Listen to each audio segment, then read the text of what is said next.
Chapter 11:23. In fact, the reason why little Baldy could run so fast was because he had to carry water every morning in the temple.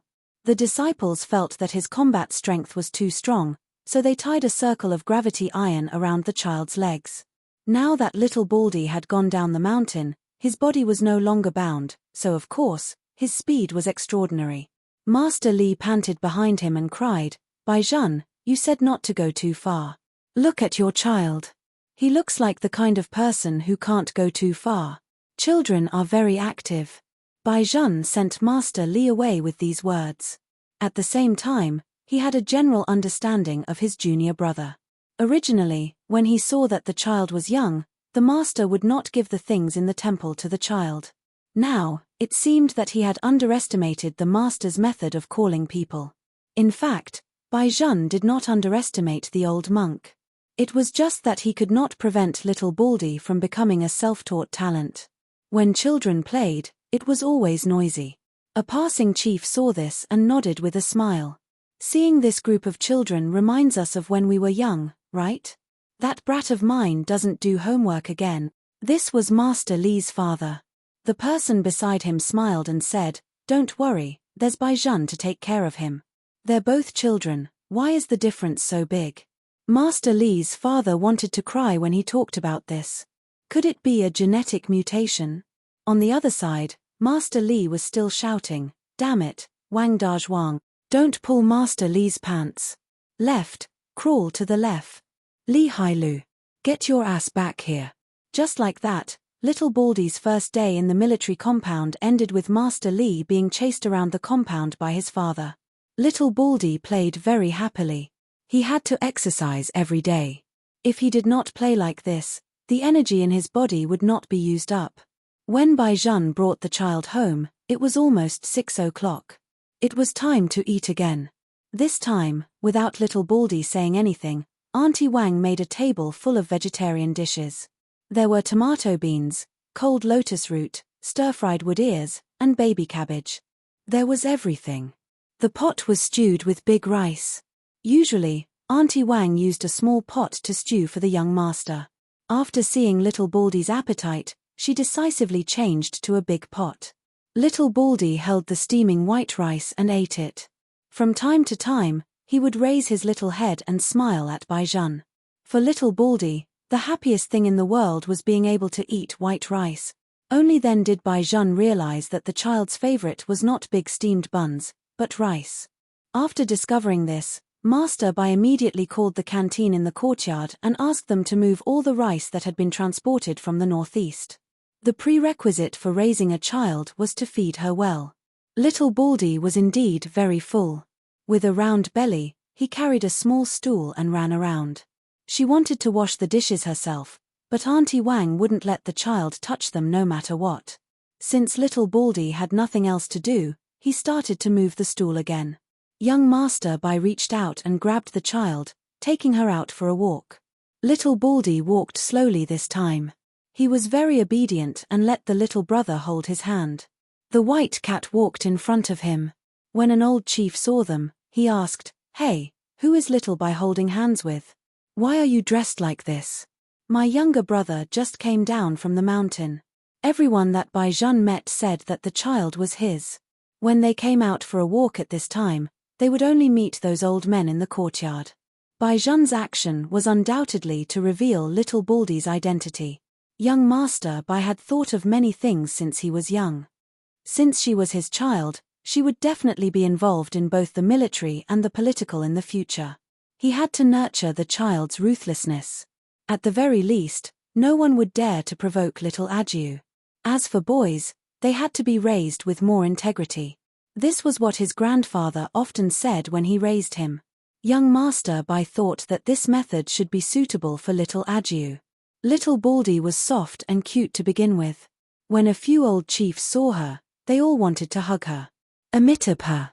Little Baldy bowed and shook her head. "Ajiu is too heavy. The grandpas can't carry her." The adjutants beside her would not let the old chiefs carry her either. Like coaxing a child, they coaxed the old men. They could not hug her, but they had to pinch her. Who knew that the Bai family's boy was so protective? When he saw them make a move, he said, "Grandpas, it's getting late. Aju still has to go back and wash her hands and sleep. I'll bring her out tomorrow morning to accompany the grandpas in military boxing." Go, go. What a little fox. The old chiefs liked the Bai family's boy. Among them, there were also grandsons. However, when they thought of their grandsons, they felt a burning sensation. Children were more sensible when they were younger. When they grew up, they were getting further and further away from them. After little Baldy returned to the villa, she obediently let her little brother wash her hands. Then, she arched her small body and took out her small package. Inside were scriptures and some monk robes, as well as other miscellaneous items, all of which were related to Buddha. Little Baldy first opened the scriptures and seriously laid on the wooden table to copy the scriptures. This was what she had to do every day before she went to bed. If she did not do it, Buddha would blame her. After copying the scriptures, little Baldy began to write a diary. After the diary was written, it had to be mailed to a place regularly. Although her master did not say anything, little Baldy knew in her heart that it must be her mother and brother who were worried about her, so they asked her to write about her daily life. Therefore, from that day onwards, little Baldy wrote the diary very seriously. "Today, little brother and I came to the city. The house in the city was so big, and there was also a grey plane. Little brother was very good to me. He gave me white rice to eat and even asked people to come and wrestle with me. Although those people's standards were not very good, I still lived very happily. The people at the foot of the mountain are more difficult to communicate with. Buddha Wuli said that time is omnipotent. I will slowly let everyone." Little Baldy wrote until here and scratched her big head. Bai Zhen, who had just taken a shower and was wiping her hair, was still watching from behind. When he saw the little guy stop, he asked with a light smile, "What's wrong? Little brother, how do you spell G-Ishu?" Aju forgot. Little Baldy's brows were furrowed into a ball in distress. The smile on Bai Zhen's lips grew wider. He carried the little guy over and placed her on his lap. Then, his fair fingers reached over and held Aju's hand. Two beautiful words clearly appeared in the diary, "accept." Little Baldy looked at the handwriting that was obviously different from hers. She felt that her handwriting was too much like a dog's. Why was that? "My handwriting is not good." The little guy raised his head and asked, "If my handwriting is not good, will I get a 0 in the exam?" Bai Zhen pinched her face and comforted her, "No, bad handwriting is usually hereditary." "Really?" "Yes." It had to be said that from a certain point of view, young Master Bai immediately gave the truth. Little Baldy finally finished writing today's diary. She closed the small notebook and said, "I'm going to wash up." Chapter 11:24. Take a bath. Bai Zhen recalled the situation when little Baldy washed his hands previously. He thought for a moment and said, "I'll help you wash. It's too slippery in the bathtub, so you won't be able to stand steadily." Little Baldy shook his head and said, "No, Woolly Buddha said that I have to do my own things. Master told me to wash myself clean by myself. There's nothing wrong with that." Bai Zhen saw that he could not persuade the child, so he could only choose a compromise. He told little Baldy not to lock the door and waited outside. If something happened, he could go in at any time. Little Baldy felt that his little brother was making a fuss. How could he fall? As for the wash basin incident, he was too curious and did not control himself. It would definitely not happen a second time. This time, nothing happened to little Baldy. He took off his clothes and stood under the rain, wiping his back in a dignified manner. If Bai Zhen came in at this time, he would definitely find that the little junior brother in his heart was not a boy, but a little girl. After little Baldy finished washing, he put on his little pajamas. In fact, it was also a monk's robe, but of a different type. One of the good things about being a monk was that he did not need to dry his hair. Bai Zhen watched the little guy walk out of the bathroom with his clothes in his hands. Only then did he subconsciously heave a sigh of relief. "Little brother, where is the wash basin?" Little Baldy raised his head and asked. Bai Zhen was puzzled. "Wash basin? Yes, I want to wash my clothes." Little Baldy said with a serious expression, "Otherwise, if I wash them a little later, they won't be able to dry the next day." Bai Zhan originally wanted to say that there was no need to wash those monk robes. He could just throw them away and buy new ones. However, when he thought about his child's character, Bai Zhan patted the little guy's head. With Auntie Wang around, give the dirty clothes to her. She will take care of them. No. Little Baldy said in a childish voice, I want to wash my own clothes. Auntie Wang washed your clothes because she took your reward. I didn't give Auntie Wang any reward. In fact, you can also give me your clothes to wash. Although Master said that every time I wash the clothes, he has to let senior brother wash them again, but Buddha Wooly said that labor is the most glorious.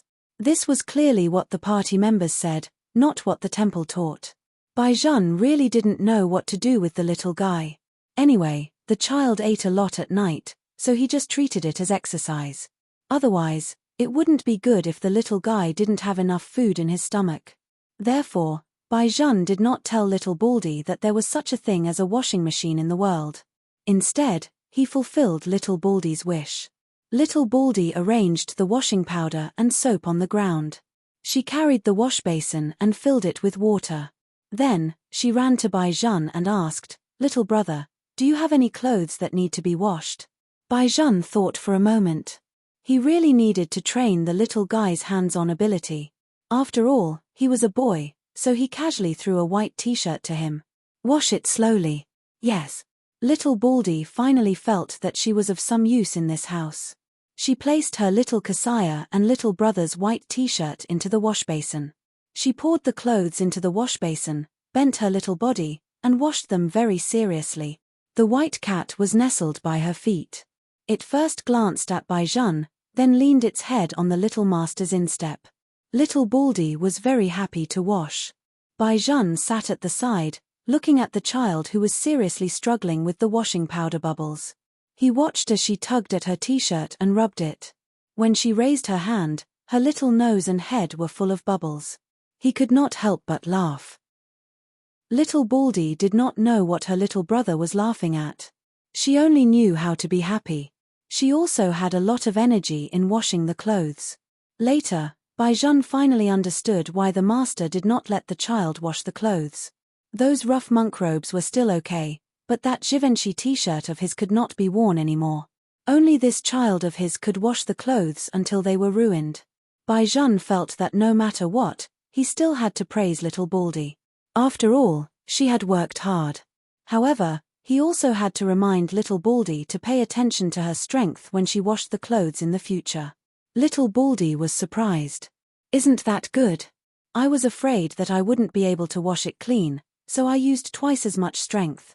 You don't have to work so hard in the future. Bai Zhan wiped the sweat on the child's forehead. Little Baldy nodded and felt around in her bag again. She took out a pacifier and put it in her mouth. Little brother, why don't you ring the clock? My eyelids are heavy. Bai Zhan saw her expression and held back his laughter. Where did the thing in your mouth come from? It's always been there, little Baldy said seriously. I bit it when I was sleeping. Bai Zhan raised his hand and looked at the time. It was 8:20 p.m. Although children went to bed early, wasn't it a little too early for this child? Why didn't she play games or something? She was probably tired. Bai Zhan told himself this and then brought the little guy over. There are many guest rooms in the villa, but you are too young. You will sleep with me first this year. When you are older, you will go to the guest room. Sleep together? Little Baldy's eyes were very clear. Aju will try her best not to squeeze you out. Bai Zhan smiled. All the beds at home are double beds. How can you squeeze me when you are so small? I will grow very tall in the future. Obviously, Bai Zhan's words hit little Baldy's sore spot. Bai Zhan patted her head and did not say anything. Under normal circumstances, young Master Bai would go to bed at 10:30 p.m. at the earliest. In the military compound, he still slept early.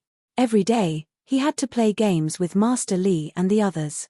The others would never climb into bed before midnight. The people at home always wanted to hang these brats on the tree and tease them. However, this group of brats had been strong since they were young. Perhaps it was because they were born in the military, but there was always a feeling that they could not beat them no matter how hard they fought. Master Li had just been kicked by his father, so he turned around and went online. After hanging up the game, he sent Baizhan a WeChat message. "Hey, brother, come on. Let's have a good fight today." A child who was less than 10 years old had a cell phone. This was indeed very rare in other families. However, the Li family was different from the Bai family. Master Li's family was very rich. Although he treated him like trash, his mother would give him whatever he wanted. It was not strange for him to have a cell phone. Not to mention the Bai family. Master Bai did not come back often. Baizhan was the one who made the decision. He could buy whatever he wanted. Usually, the electronic products were the latest. He also did his homework on the tablet. After all, the children in the city now handed in their homework and had to send it to the teacher's mailbox. Baizhan glanced at WeChat and only replied with 5 words, "I'm not playing. I'm accompanying my younger brother." "No way." Master Li looked at the reply and shook his head. Was Baizhan really addicted to raising other people's children? It was unlikely. With Master Bai's personality, it was probably only for a day. Chapter 11:25. But in fact, Master Li was wrong this time. Baizhan was very patient when it came to Little Baldy. He turned off the lights and went to sleep. Little Baldy was afraid that he would squeeze Baizhan, so he carefully crossed over and slept on the side. Baizhan went to bed 10 minutes later than Little Baldy. It was said that children were short of water at night. If the weather was too dry, it was easy to have a nosebleed, so it was necessary to prepare some water. This was the first time young Master Bai was so considerate for others. When pouring water, even Auntie Wang wanted to help. Baizhan said that he would do it himself. After testing the temperature of the water, he put a drop of honey in it for the child. Only then did he take the things upstairs. When he entered the room, it was very quiet. Seeing that the little guy was already in a daze, Baizhan called out in a low voice, "Adieu?" Little bald head grunted and didn't even turn over. Baizhan rubbed his little palm with his fingers. There were red marks left from the fight today. Did it still hurt? In the future, whoever fought with his child, he would let that person have a taste of what pain was like. Even if the little guy won, it would be the same. Probably because Baizhan rubbed the painful spot, Little Baldy shrunk his hand like a little turtle. When Baizhan saw this, he thought that if he had not taken a closer look at night, the little guy definitely would not have told him that his palm was injured. Baizhan had lived in someone else's house before, so he knew what it felt like to live under someone else's roof. It was because he knew that he cared more about it. Little Baldy was completely asleep. His little hand grabbed Baizhan's pajamas, and his little face followed suit. Baizhan did not dislike him at all. He lowered his eyes with a faint smile and gently blew 2 breaths on the little guy's palm. Then, he hugged the little guy in his arms. The temperature of the air conditioner in the bedroom was adjusted to the most suitable temperature for human sleep, 25 degrees Celsius. The 9-year-old Baizhan hugged the 4-year-old Little Baldy and slowly closed his eyes. It had been a long time since he had slept so naturally. In the depths of his memory, it seemed that when he was still very young, his mother would accompany him to have such peace of mind. When Baizhan woke up, the sky had just brightened. The little guy in his arms seemed to have woken up a long time ago. He looked at him with a pair of big round eyes. Baizhan lowered his head and looked along Little Baldy's tender legs. His gaze finally landed on a weak and sensitive fatal part of his body. Fortunately, the little guy was a boy. Otherwise, such a sleeping posture would be a little indecent. "Little brother, are you awake?" Little Baldy said excitedly, "I just went downstairs to run one round. Auntie Wang said that she would make your favorite wild vegetables today. I will go out with Auntie Wang to buy youtiao for you in a while. Auntie Wang told me not to disturb you. I just wanted to come up and see you. I didn't want to wake you up. But little brother, I still want to say something. Woolly Buddha said that only by sleeping early and waking up early can one live a long life." Baizhan was really sleepy. If it was someone else who disturbed him like this, the outcome would definitely be ugly. At the beginning, Baizhan's expression was a little bad. After listening to the child's nagging, he knew that she was thinking about him. His heart felt warm. He lifted the quilt and covered Little Baldy with it. Sleep with Big Brother for a while. When Baizhan closed his eyes, his eyelashes were thick and dense, and his skin was unbelievably delicate. In addition, he was originally noble, so when he looked at him like this, he was even more good-looking. Little Baldy was being carried by Baizhan, so she could not move around casually. She had to listen to Auntie Wang's words. She could not disturb little brother's sleep, but she could not say anything else. Buddha had said that the best plan of the day was in the morning. She still had to go for morning exercise. What should she do? She was really conflicted. Little Baldy frowned and looked in Baizhan's direction. Seeing that his breathing had calmed down, she could not help but let out a long sigh. She had heard from her master before that some injured children always liked to sleep with things in their arms. Little brother must have been injured before. In order to make little brother feel more at ease, it was better for her not to go for morning exercise. She was definitely not looking for an excuse for herself. Even if Buddha knew, he would forgive her. Thinking of this, little Baldy immediately stopped being conflicted. She stretched out her soft little hand and hugged little brother's waist. She yawned and fell asleep just like that. Only then did Baizhan open his eyes. He looked at the little guy and the corners of his mouth curled up into a smile. When the two children really woke up, it was 7:40 a.m., not even 8 o'clock a.m. Auntie Wang had set up the breakfast. There was millet porridge, small buns, small cold dishes, and the fried dough sticks that little Baldy had always wanted to eat. Baizhan first carried the child into the bathroom, squeezed toothpaste for her, and let her brush her teeth with the small toothpaste. Two people appeared in the mirror at once. There was Baizhan's face and the little guy's little head. For some reason, Baizhan wanted to laugh when he saw it. This feeling of not having to be alone was really good. Previously, he was not willing to adopt anyone. To be honest, Baizhan had always been a very selfish person. He did not want any accidents to happen in his life. If it were not for his grandfather's insistence and his master's persuasion, he definitely would not have gone to the temple to bring little Baldy back.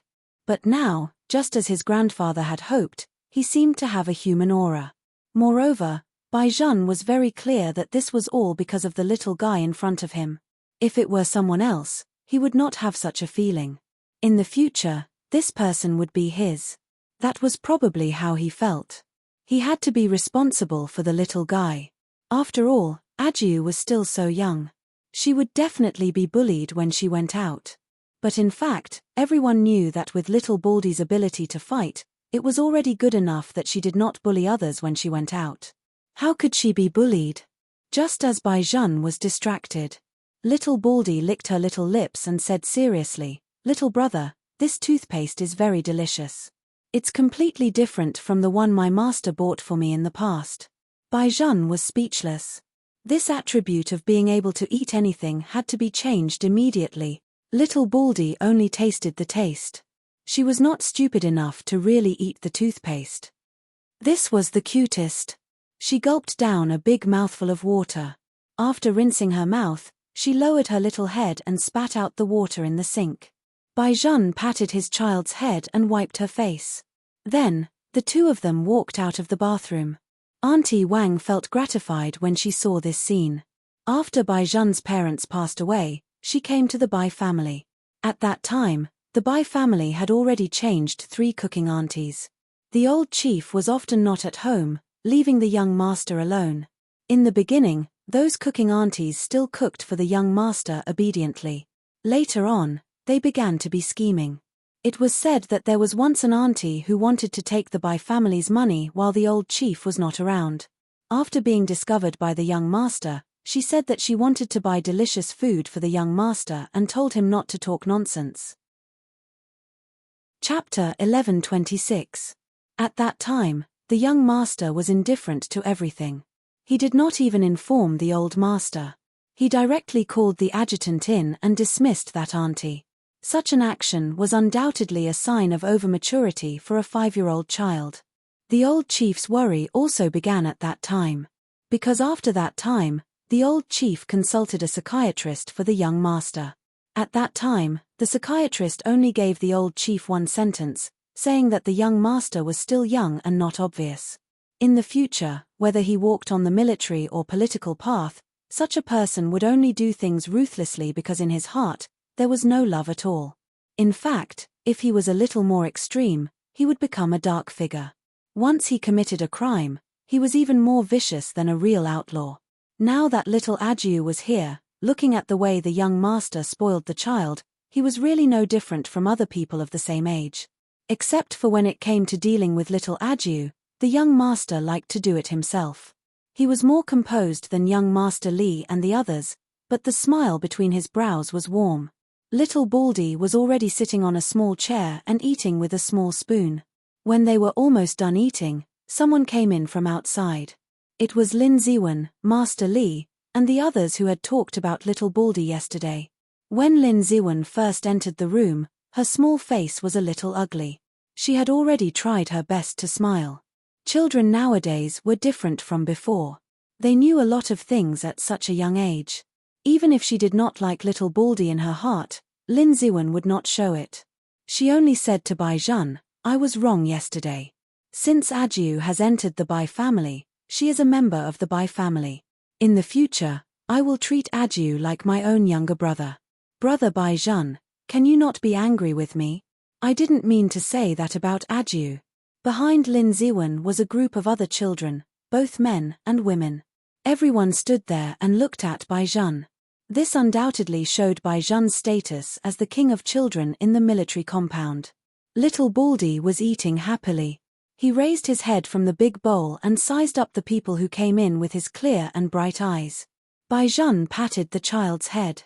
"Don't look around when you eat." Little Baldy was very obedient. He didn't look at anyone anymore and stuffed a small vegetable bun into his mouth. His cheeks were puffed up and he looked very cute. Looking at the way she ate, Li Hailu felt hungry. He licked his lips and looked at Bai Zhan. "Do you still have vegetable buns in your house?" "Yes." Bai Zhan glanced at him and said indifferently, "There are still 3 left. I want to leave them for Ajiu as snacks." Li Hailu truly felt that Bai Zhan was someone who didn't want him as a brother after having a younger brother. "Forget it, I won't eat today. I'll eat at your house tomorrow." As little gangster Li spoke, he turned his head and shouted at the top of his voice, "Auntie Wang, when you cook tomorrow, cook mine too." Little Baldy did not understand. She turned around and asked Bai Zhan, "Why did you come over to eat tomorrow? You can eat lunch and dinner today." "Little brother, has Master Li always been so stupid? Is that why he got a duck egg in the exam?" Little gangster Li was speechless. Inexplicably, he felt that his intelligence was being looked down upon. However, the little monk was right. "Auntie Wang, I'll eat here for lunch today." Bai Zhan put down the wooden chopsticks in his hand. He did not even look at Lin Ziwen, who was standing beside him. He tidied up his sleeves and said, "I can't eat at noon today. I'm going to take Ajiu out to buy clothes in a while." "Buy clothes? Go shopping?" Li Hailu's eyes lit up. He grabbed Bai Zhan and said, Take me, take me. You don't know how strict my father is on me now. I can only run to your house. He won't let me go anywhere. I'm going to grow hair on my body. I'm going shopping and eating Burger King." "You can't eat Burger King. You have to give Ajiu a vegetarian diet." Bai Zhan pushed his hand away. Li Hailu did not care about food anymore. "I can eat anything, as long as I can go out. You treat me to a meal." Bai Zhan had always known how to trick his brother. Li Hailu gritted his teeth. "Add a condition. Let me copy your homework." "Sure," Bai Zhan said as he picked up little Baldy, who was full. The rest of the children looked at each other. Lin Ziwen also wanted to go out. After hearing the news, she even went home and asked the driver to specially prepare a car. She originally wanted to follow the Bai family's car all the way. She did not expect that she would waste too much time combing her hair. When she went out, Bai Zhan's car was already gone. The Bai family's car was big to begin with. It was a military Hummer. Other than the driver, it could also seat about 5 adults. It was more than enough for 5 children to sit in it. Other than Li Hailu, there were 2 other people in it. One of the children spoke very little. From the beginning to the end, he only sat there. The other was chatting happily with Li Hailu. It's all thanks to little Jew wanting to buy clothes. Otherwise, my father would definitely not let me out. This is a good reason. Then can we all use little Jew as a topic in the future? I think this method will work. Little boys who were close to 10 years old were the most troublesome, especially those in the imperial capital. They had clearly not reached puberty yet, but they were already like little adults. All day long, they kept saying that they would wait until they entered junior high school and must find a school belle to be their girlfriend. In other words, they already knew how to look at beautiful girls on the street. Look, what do you think of that one? Her legs are so long. Little Baldy was held in by Jeanne's hand. Every time she saw Li Hailu pointing at those young ladies, she would say her. Then, she raised her little face and asked Bai Jeanne, "Little brother, why does Li Hailu always have a soft spot for female tigers? He's a fool with a lot of money." After Bai Jeanne said that, he did not forget to add, "So, remember, when you grow up, don't be like him. It's not handsome to be unable to walk when you see a girl." Little Baldy nodded very seriously. "Little brother, don't worry. I'm not that stupid." Li Hailu, who had been attacked countless times, no longer wanted to listen to what the two brothers behind him were saying. In short, he was always used as a reference for bad things. Li Hailu was already used to it. To him, as long as he was allowed to come out and take a breather, life was beautiful. Little Baldy had never shopped in a mall before. The distance from the parking lot to the other side of the overpass was not short. This was also the reason why Bai Jeanne chose to go out at around 9 o'clock. Generally, large malls, such as the Great U City National Trade Center, opened at 10 o'clock. At this time, the sun would not be very bright, and there were few people, so it would not squeeze the children. Before they entered the mall, the big screen had already started to display advertisements for clothing brands. Most of them were endorsements by celebrities, and they looked very fashionable. Chapter 11:27. Little Baldy was extremely curious. Her round eyes looked left and right, and the white cat lying on her head also turned with her. When she was on the mountain, she had never seen these things. There were so many people, and there were so many cars under the bridge. Moreover, there were tall buildings everywhere. It was really tall. Little Baldy raised her head and looked at the big house with her little face. "Let's go, little antique. We'll show you what a modern metropolis is." Master Li reached out and hooked little Baldy's neck over. Bai Jeanne glanced at him. He immediately retracted his hand. "Am I not used to it? You lead, you lead." He and Bai Jeanne grew up together. This was the first time he realized that this guy had a brother complex. Bai Jeanne ignored this unreliable little friend.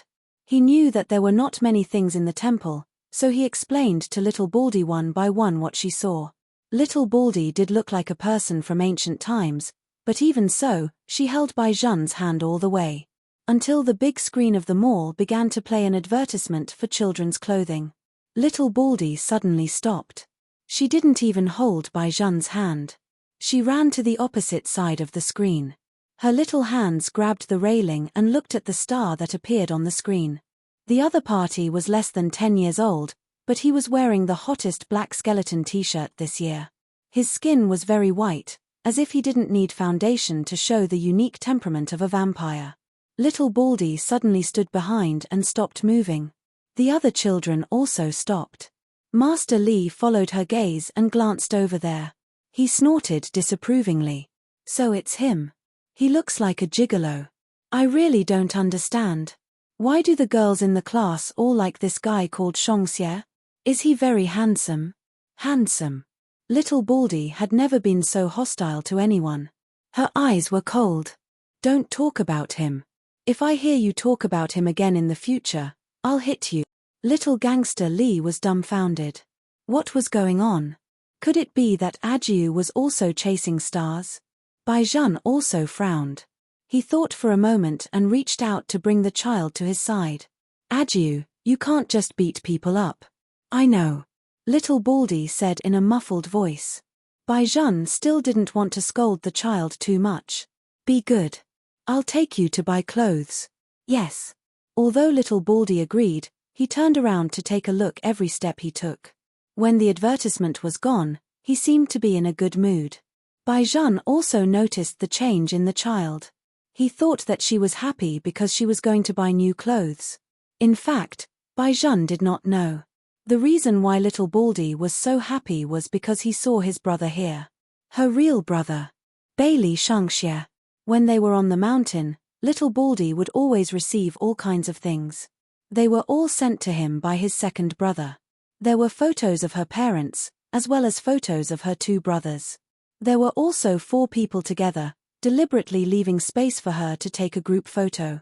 Little Baldy was very clear that her brothers were all waiting for her to return. Because he couldn't see his brother, seeing Bailey Shangxia appear on the screen was the best thing for little Baldy. He was really happy. Buddha Wuli must have heard his wish. Of course, he also had to thank the little brother for bringing him out. Otherwise, he wouldn't have been able to see his brother. It was just that Li Hailu was a little hateful, but he had already forgiven him. After all, his brother was so handsome, he would definitely be envied by others. He understood that. Thinking of this, little Baldy nodded his big head as he did what he wanted to do. Baijan looked at him from the side and raised his eyebrows in confusion. What's wrong? Nothing, it's just that Aju is so happy today. Little Baldy said seriously, I'm even happier than eating 10 bowls of white rice. Baijan was speechless. Today's lunch could be directly eaten with white rice. A group of half-grown children coming to the mall to shop was always very eye-catching. In addition, these children were all very good-looking. The most eye-catching thing was that there was a little monk among them. Many people saw it and wanted to take a photo of little Baldy. After all, he looked too cute in a monk's robe. Baijan was protecting the child at the side. After arriving at the mall, he went directly to the place where sunglasses were sold and chose a pair of small sunglasses for little Baldy to block the sun. Li Hailu also tried it on at the side. However, the 4 boys' greatest interest was to dress up little Baldy. After choosing the sunglasses, they greeted little Baldy with small school bags and small watches one after another. The 4 boys were having a great time. Looking at the things hanging on little Baldy's body, they felt a sense of accomplishment. In fact, Baijan would not really go out without people. It was just that the Bai family had always kept a low profile. 2 special forces soldiers in casual clothes followed the children at a leisurely pace. Outsiders could not tell at all. After buying these bits and pieces, Baijan brought the child directly to the 3rd floor. It was specially for children's clothes, and the brands were very well known. Baijan felt that the most important thing was to buy 2 pajamas and a few pairs of underwear for the child first. He could not always let Aju sleep in a monk's robe. The quality of the clothes on the 3rd floor was generally very good, and the material was soft to the touch. Baijan immediately took a fancy to one of the yellow kitten pajamas. Such pajamas would definitely look good on Aju. She even had a pair of furry little ears. She was very cute. Although the color was a little feminine, Aju was only 4 years old. It should not be a problem for her to wear any color. With this thought in mind, young Master Bai wanted the salesperson to take down the pajamas. It was the first time the salesperson had seen a few children buying clothes alone. She tiptoed and looked behind them. Then, she said indifferently, you can only try it on with your parents. Baijan heard this and opened Li Hailu's backpack. He took out a card and casually handed it to the salesperson. His voice was very indifferent and did not have any other meaning. Take the clothes down. We want to try them on. Only then did the salesperson realize that even if the other party was a child, in a place like the capital, there were many children of officials who would come to shop by themselves. Now that she saw the card in Baijan's hand, she immediately changed her attitude. She took the cat pajamas and handed it over. Young master, you really have good taste. This pajamas is especially good in our shop. Who do you want to buy it for? What's the size? My brother will wear it. As Baijan said this, he pulled little Baldy over and let the salesperson see for herself. After the salesperson saw the little person's height, she immediately took the smallest pajamas for her and wanted to follow little Baldy into the fitting room. Give me the clothes, I'll help my brother wear them. Chapter 11:28. Baijan was not at ease leaving the child in the hands of such a powerful salesperson, even if she changed her clothes. Moreover, although Adju was very young, she was still a boy. From the perspective of self-esteem, it was more appropriate for him to go in and help the child change her clothes. It had to be said that young Master Bai had considered everything very thoroughly. However, there was one thing that he had not expected at all, and that was that little Baldy would be a girl. In order to make Adju comfortable, Bai Zhan asked the salesperson for 2 pairs of underwear with black and white pandas printed on them. He was prepared to change the child's clothes from top to bottom. Little Adju also felt that compared to a woman, she wanted the little brother to change her clothes more. This woman at the foot of the mountain also looked like a tiger. Besides, she was a boy. Boys shouldn't let women look at their bodies. She still understood this little principle. Yes. Little Adju nodded her big head again. Bai Zhan held the child's hand and entered the fitting room, leaving Master Li and the others to look at other things. The monk's robe had a drill. Little Adju was like a little turtle. She first broke free from it, then looked at Bai Zhan and blinked her eyes. Take off the inner shirt and underwear as well. As Bai Zhan said this, he lowered his head to tidy up the child's pajamas. When Adju put them on, she only needed to open her arms. Little Baldy was very obedient. She took off the inner shirt when she was told to.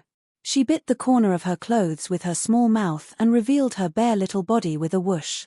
When Bai Zhan lowered his head to pick out the clothes, he also took off the last bit of underwear. The corners of young Master Bai's mouth were still curled up. When he turned around, the clothes in his hand fell to the ground along with his wallet with a snap.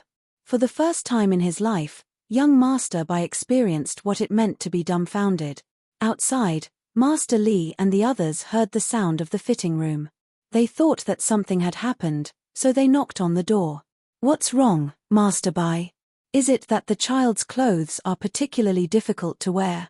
Open the door and let me in. I'll help you put them on. No need. Bai Zhan took a deep breath and stretched out his hand to wrap little Baldy up. He shouted behind him in a slightly irritable manner, if you dare to sneak in, you don't have to think about copying today's homework. Master Li, who had already put his hand on the doorknob, withdrew his hand in embarrassment and touched the bridge of his nose. Bai Zhan was really too scary. He even knew what he wanted to do next. Little Baldy did not understand why her brother had suddenly become like this. She looked at Bai Zhan in a daze and said, "Brother, didn't you say that you were going to dress me? It's so uncomfortable to be wrapped around me like this." Bai Zhan lowered his head to look at the younger brother in his arms. Fuck your little brother. This was clearly a girl. Why didn't his stupid master let him know when he mistakenly thought that little Adju was a girl? Could it be that master did it on purpose? After thinking this through, Bai Zhan's expression was not very good. In general, he felt like he had been struck by lightning. His original plan was to raise his child into an indomitable young man. Now, how do you raise a girl? He had no experience at all. Little brother, what's wrong with you? Little Baldy scratched his big head. He looks like he's going to lose his mind. Bai Zhan's mind was still spinning. His master deliberately did not want him to know. What about Adju? Why didn't she say anything? Wait a minute, the child seemed to have said from the day she went down the mountain, the woman at the foot of the mountain is a tiger. She even made it clear that she was a boy. Could it be? When Bai Zhan thought of this, his eyes flashed and he asked tentatively, "Adju, do you think I'm a man or a woman?" "A man." Little Baldy stretched out his small hand and touched Bai Zhan's head. "Why are you asking such a stupid question? Could it be that you have been infected by Master Li's negative IQ?" Master Li was speechless. "What about you? Are you a man or a woman?" Bai Zhan continued to ask. Little Baldy put his 2 small hands on his waist, and even his cheeks puffed up. "A boy." "Little brother, the questions you ask today are so strange. I'm so manly, and I'm going to be the abbot of the temple in the future. Of course, I'm a boy. Look at my head, it's already shaved like a little monk. The temple doesn't accept girls. If you ask me like this, it's obvious that you're uncultured. It's really insulting woolly Buddha." "Manly." Bai Zhan reached out and covered his forehead. He suddenly felt a headache. When he first brought the child over, He did feel that a child like little Ju would definitely be a boyfriend when he grew up. For this, he felt that it was not bad. After all, he did not like petty boys. But little Ju was a girl, a girl. Baizhan felt that what he needed to do the most now was to let the child realize the fact that he was a girl. Little Ju, come, sit properly. Baizhan swore that he had never been so patient. Little Baldy tugged at the clothes wrapped around his body in confusion. Aren't you going to wear clothes? Yes, you have to wear clothes first. Baizhan looked at the little guy in front of him. He was holding a small underwear in his hand. He was really embarrassed. You wear them yourself. Little Baldy nodded. Okay. The child was indeed obedient, but the kitten pajamas were a little difficult to wear. Baizhan turned his back and waited for a long time. He had also done a lot of psychological preparation. Little Baldy stretched out his little hand with great effort. Little brother, is this how you wear this? Baizhan turned his head and saw that the little guy had worn the kitten pajamas like a barrel sack. The clothes hung loosely on little Baldy's body, making his eyes even bigger. He still looked a little funny, like a kitten that had been thrown aside. Baizhan gritted his teeth. He thought that even if little Ju was a girl, she was only 4 years old. It should be fine for him to help her wear the pajamas outside. Little Ju, be good. Raise your hands. Baizhan squatted down, just enough so that his eyes could be at the same level as little Baldy's.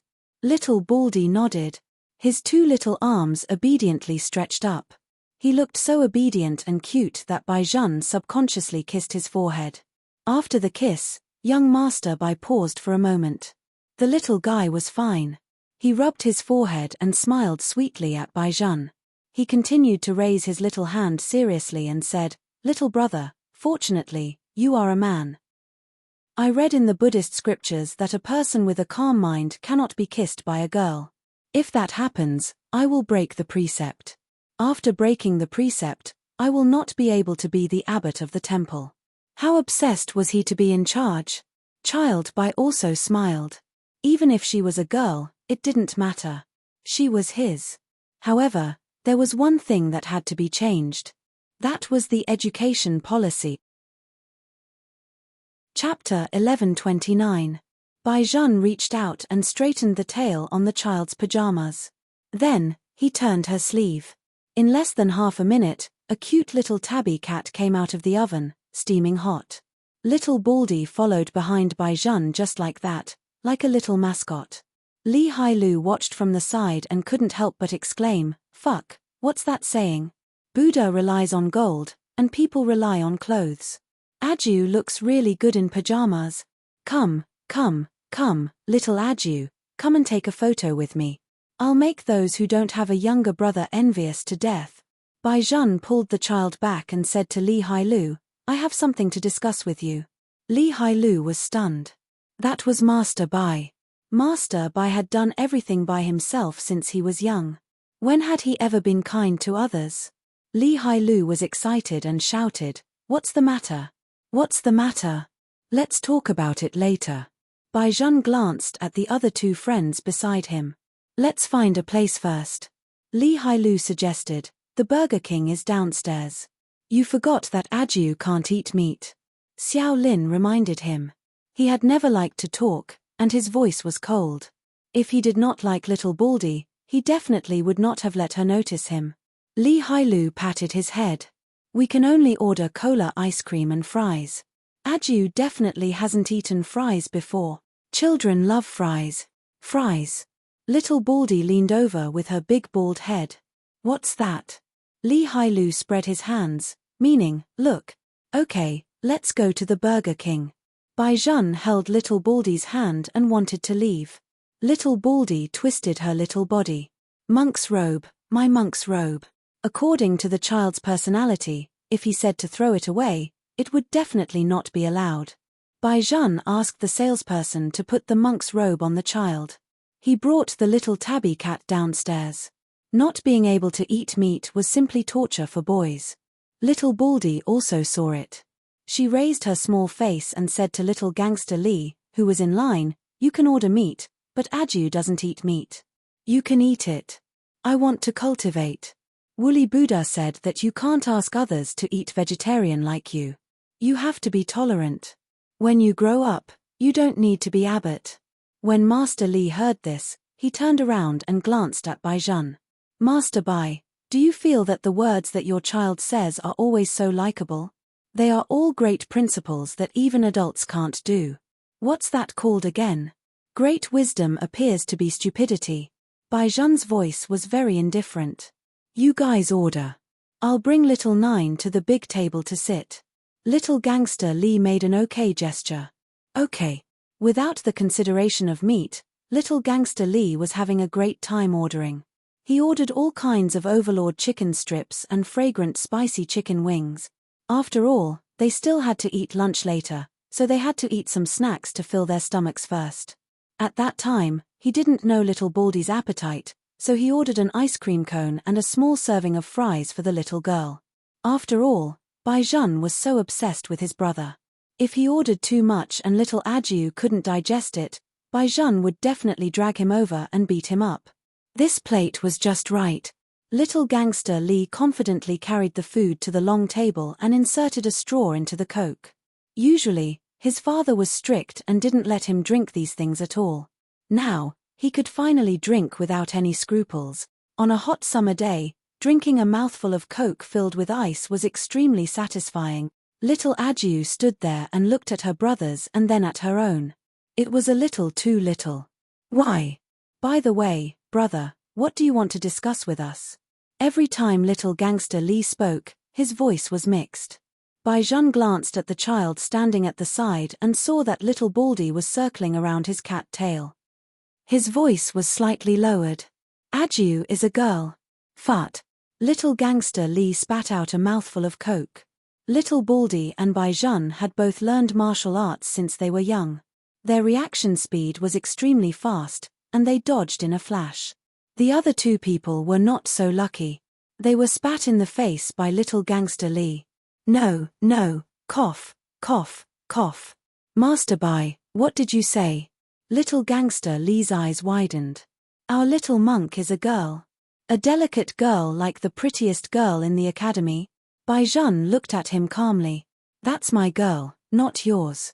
I'm not a girl. Little Baldy was very angry. She looked at little Gangster Li seriously and denied it very firmly. Little Gangster Li didn't listen to little Baldy and only looked at Bai Zhen. The other two people also wiped their faces with a tissue. After one of them gave little Gangster Li a punch, they also waited for Bai Zhen's answer. I found out when I was changing her clothes just now. Bai Zhen made the decision, so it definitely couldn't be fake. Little Gangster Li was dumbfounded. He rubbed his handsome face. But little Ajiu said that she's not a girl. She thinks she's a boy. Bai Zhen rubbed his aching forehead. That's why I wanted to discuss with you guys how to make her believe that she's a girl. Little Baldy was still shaking her head solemnly. I'm not a girl. Little brother, I'm not a girl. I'm not a girl. When the little person denied something, she really buzzed like a little fly. However, she was always cuter than ordinary children. Her voice was not loud, and she even spun in circles to chase the cat tail on his pajamas. Don't doubt, this was the latest toy that little Baldy found for him. Master Bai, can you let her be quiet first? Little Gangster Li didn't know why. Why did the little person keep spinning around him?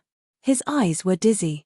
Bai Zhen was worried that the child would spin too much, which was not good for her body. He stopped little Baldy and fed her a French fry. Little Baldy was really angry at first. She didn't understand. She was clearly the person who was going to be the abbot in the future. Why did little brother think that she was a girl? But little brother was very good to her. He even fed her a very delicious thing. It was sweet and crisp. It was a little like a baked potato, but it was better than a baked potato.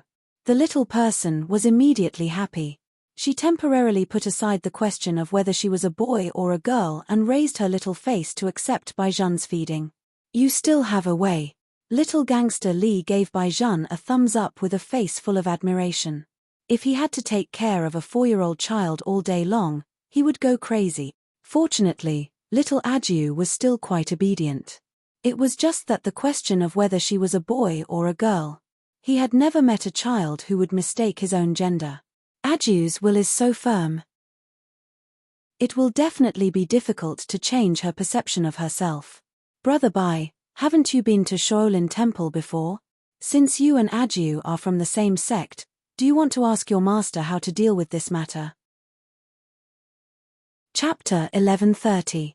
Bai Zhan listened to Xiao Lin and the others' opinions and felt that this was the only feasible option. There has never been a signal on the mountain, so it's very difficult to contact Master. Go back. Li Hailu bit the chicken wing in his mouth. Are you going to send little Aju away? Hearing that she was going to be sent away, little Baldy stopped chasing after her cat tail and looked at Bai Zhan with her big eyes. Don't talk nonsense. I won't send Aju away. Bai Zhan let the child continue to play. His eating manners were obviously more gentlemanly. Moreover, you can't go back at all. What do you mean? Li Hailu looked at Bai Zhan blankly and lowered his voice. Didn't little Aju say that she wants to go back to be an abbot in the future? Why can't she go back? Bai Zhan glanced at little Baldy. Seeing that the child was focused on eating, he whispered to little gangster Li, all those who are fated to leave the temple will get lost when they go to the mountain again. Unless they are led by the master himself, or what? Li Hailu had never seen such a magical temple before. Bai Zhan paused for a moment, his eyes deep. Or one of the Buddhas. Li Hailu felt that the world was a fantasy. Then little Baldy won't be able to go back. Bai Zhan rubbed his fingers as if he was deep in thought. I always feel that Aju is different. What's different? Li Hailu still felt that his thoughts could not keep up with Master Bai's. Bai Zhan narrowed his eyes. The temple has never accepted women. This is an unclean reflection of Buddhism. Master is not such a person who does not know his limits. Moreover, little Aju entered the temple too early. She is the only one who entered the temple from birth. So what do you mean? Li Hailu's brain capacity was obviously not enough. Bai Zhan did not continue. He just looked at him coldly. With your IQ, you won't understand. Fuck. Li Hailu bit the chicken wing fiercely. Xiao Lin took a sip of Coke. Maybe there's a way to try. What way? School is about to start. Little Aju is 4 years old. Find a connection and let her follow us to school first. You want a 4-year-old child to follow us to the 4th grade? Let her have more contact with girls. Aren't there many girls in our class? But she can still go to kindergarten, right? They are just a bunch of little brats in kindergarten. How could they teach her the difference between men and women? Moreover, little Aju is so smart. It shouldn't be a problem for her to go there for only 1 semester. That would require the approval of the family. At this time, Child Bai said, I agree. Hey! Little gangster Li hesitated. Without Grandpa Bai's permission? Bai Zhan wiped the corner of the child's mouth. I'm Aju's adopter. Grandpa is busy at the border, so there's no need for him to come over for this kind of thing. Xiao Lin, you still have to ask Auntie Xiao for help with school matters. No problem. The Xiao family's maternal grandfather's side had been literary heroes for generations, and Auntie Xiao was the school's principal. She had been leading their class along the way. What's more, the primary school they went to was in the military, so it was different from the ordinary ones. It shouldn't be too difficult for Aju to go in. Child Bai finally solved one of his worries. Little Baldy was still burying his head in eating the fries. After a while, he finished the fries and began to eat another bag of ketchup. Child Bai knew at a glance that the child hadn't eaten enough. He stood up and went to the window to ask for 2 more large fries for the child. Little Baldy was really happy this time. He stretched out his little claws and hugged Bai Zhan's leg. His little face was pink as he said, Little brother is still the best. Little gangster Li only let me eat a little. Although Woolly Buddha said that you should be grateful when others give you something, such a small amount of potato chips is really not enough for Aju to eat.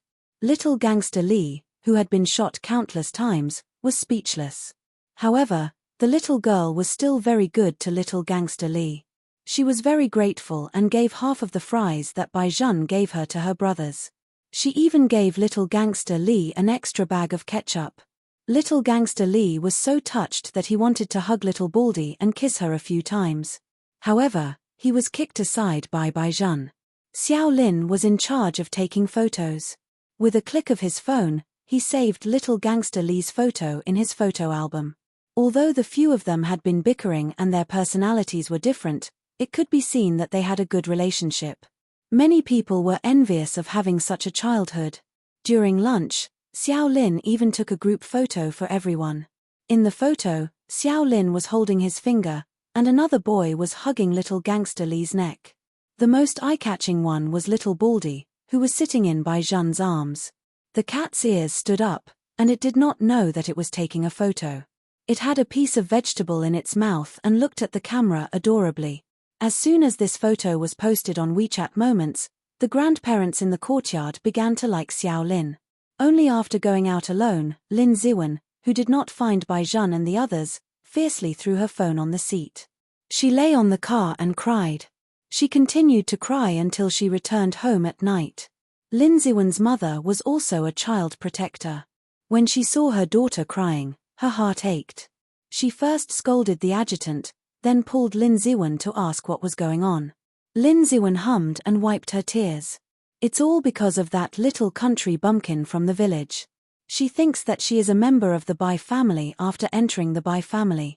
She pesters brother Baizhan all day long and won't let go.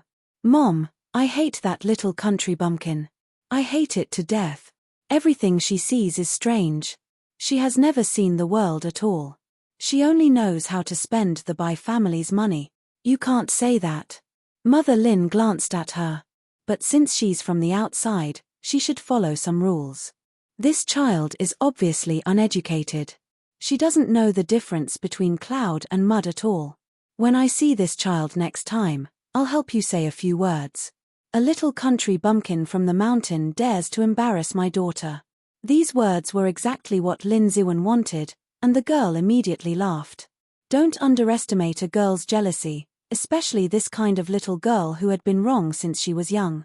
When she did things, she was not more restrained than the adults. Knowing that her mother would help her deal with that little country bumpkin, she was relieved. You only know about brother Baizhan all day long. Mother Lin smiled and tapped Lin Ziwen's nose. What? Brother Baizhan is mine to begin with. What's going on with this inexplicable little country bumpkin? In my opinion, why don't you ask your father to make a trip to the Bai family and help you set up a betrothal with your brother Baizhan? Mom. Lin Ziwen stomped her feet. When Mother Lin said this, she actually had this plan. Although compared to the Bai family, the Lin family was a little weaker. But their family was not bad either. In addition, they were all on the same political front. Moreover, her daughter liked Baizhan to begin with. Baizhan's future was limitless. If the two families could become even closer, that would be the best.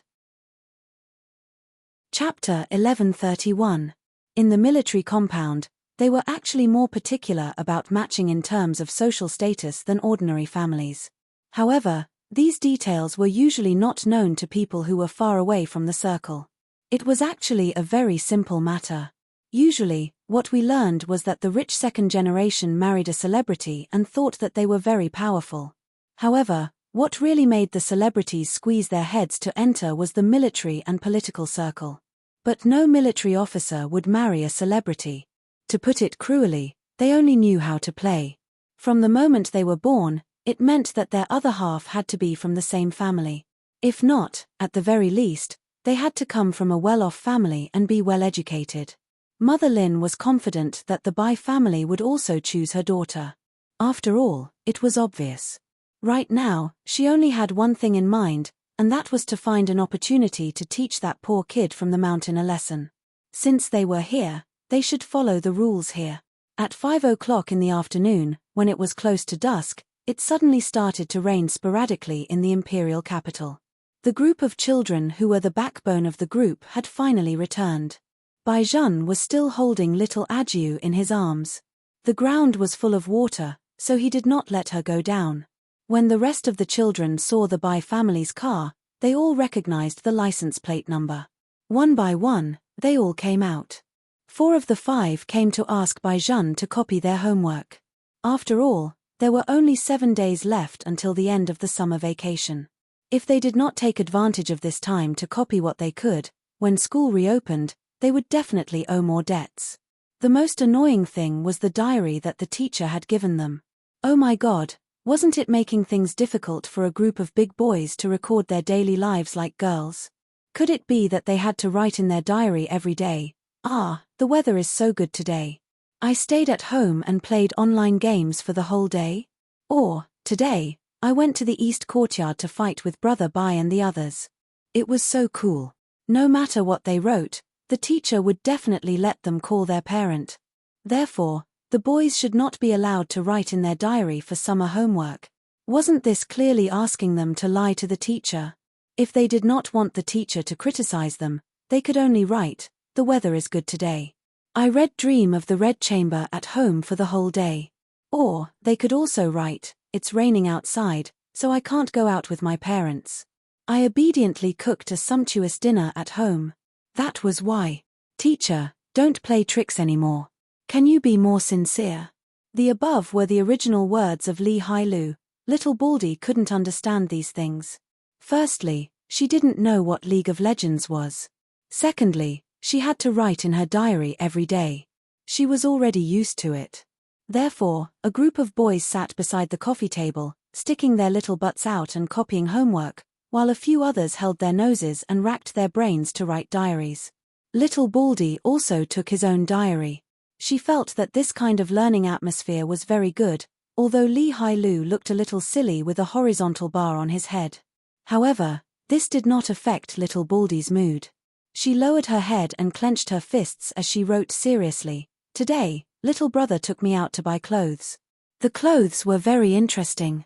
Xiao Bai and I have been chasing our tails. We were really very happy. Most importantly, I even saw him. He is even more handsome than in the photos. No wonder so many people like him. Moi, woolly Buddha, thank you. Thank you, Buddha." When the child was writing in her diary, Baizhan was standing behind her. He was holding a bottle of BLK mineral water in his hand. When the youth drank the water, his side profile was especially beautiful, especially under the light from the corner of his eye. Even the tip of his nose seemed to emit a gentle light. When he saw the last sentence that little Ajiu wrote, "Most importantly, I even saw him," Baizhan frowned. Although many people in their class liked that celebrity called Bailey Shangxie, he did not expect that Ajiu would also like this type of boy. "Little brother, I've finished writing in my diary." Little Baldy stood up and reached out to touch her stomach. "Shouldn't we eat?" Baizhan smiled.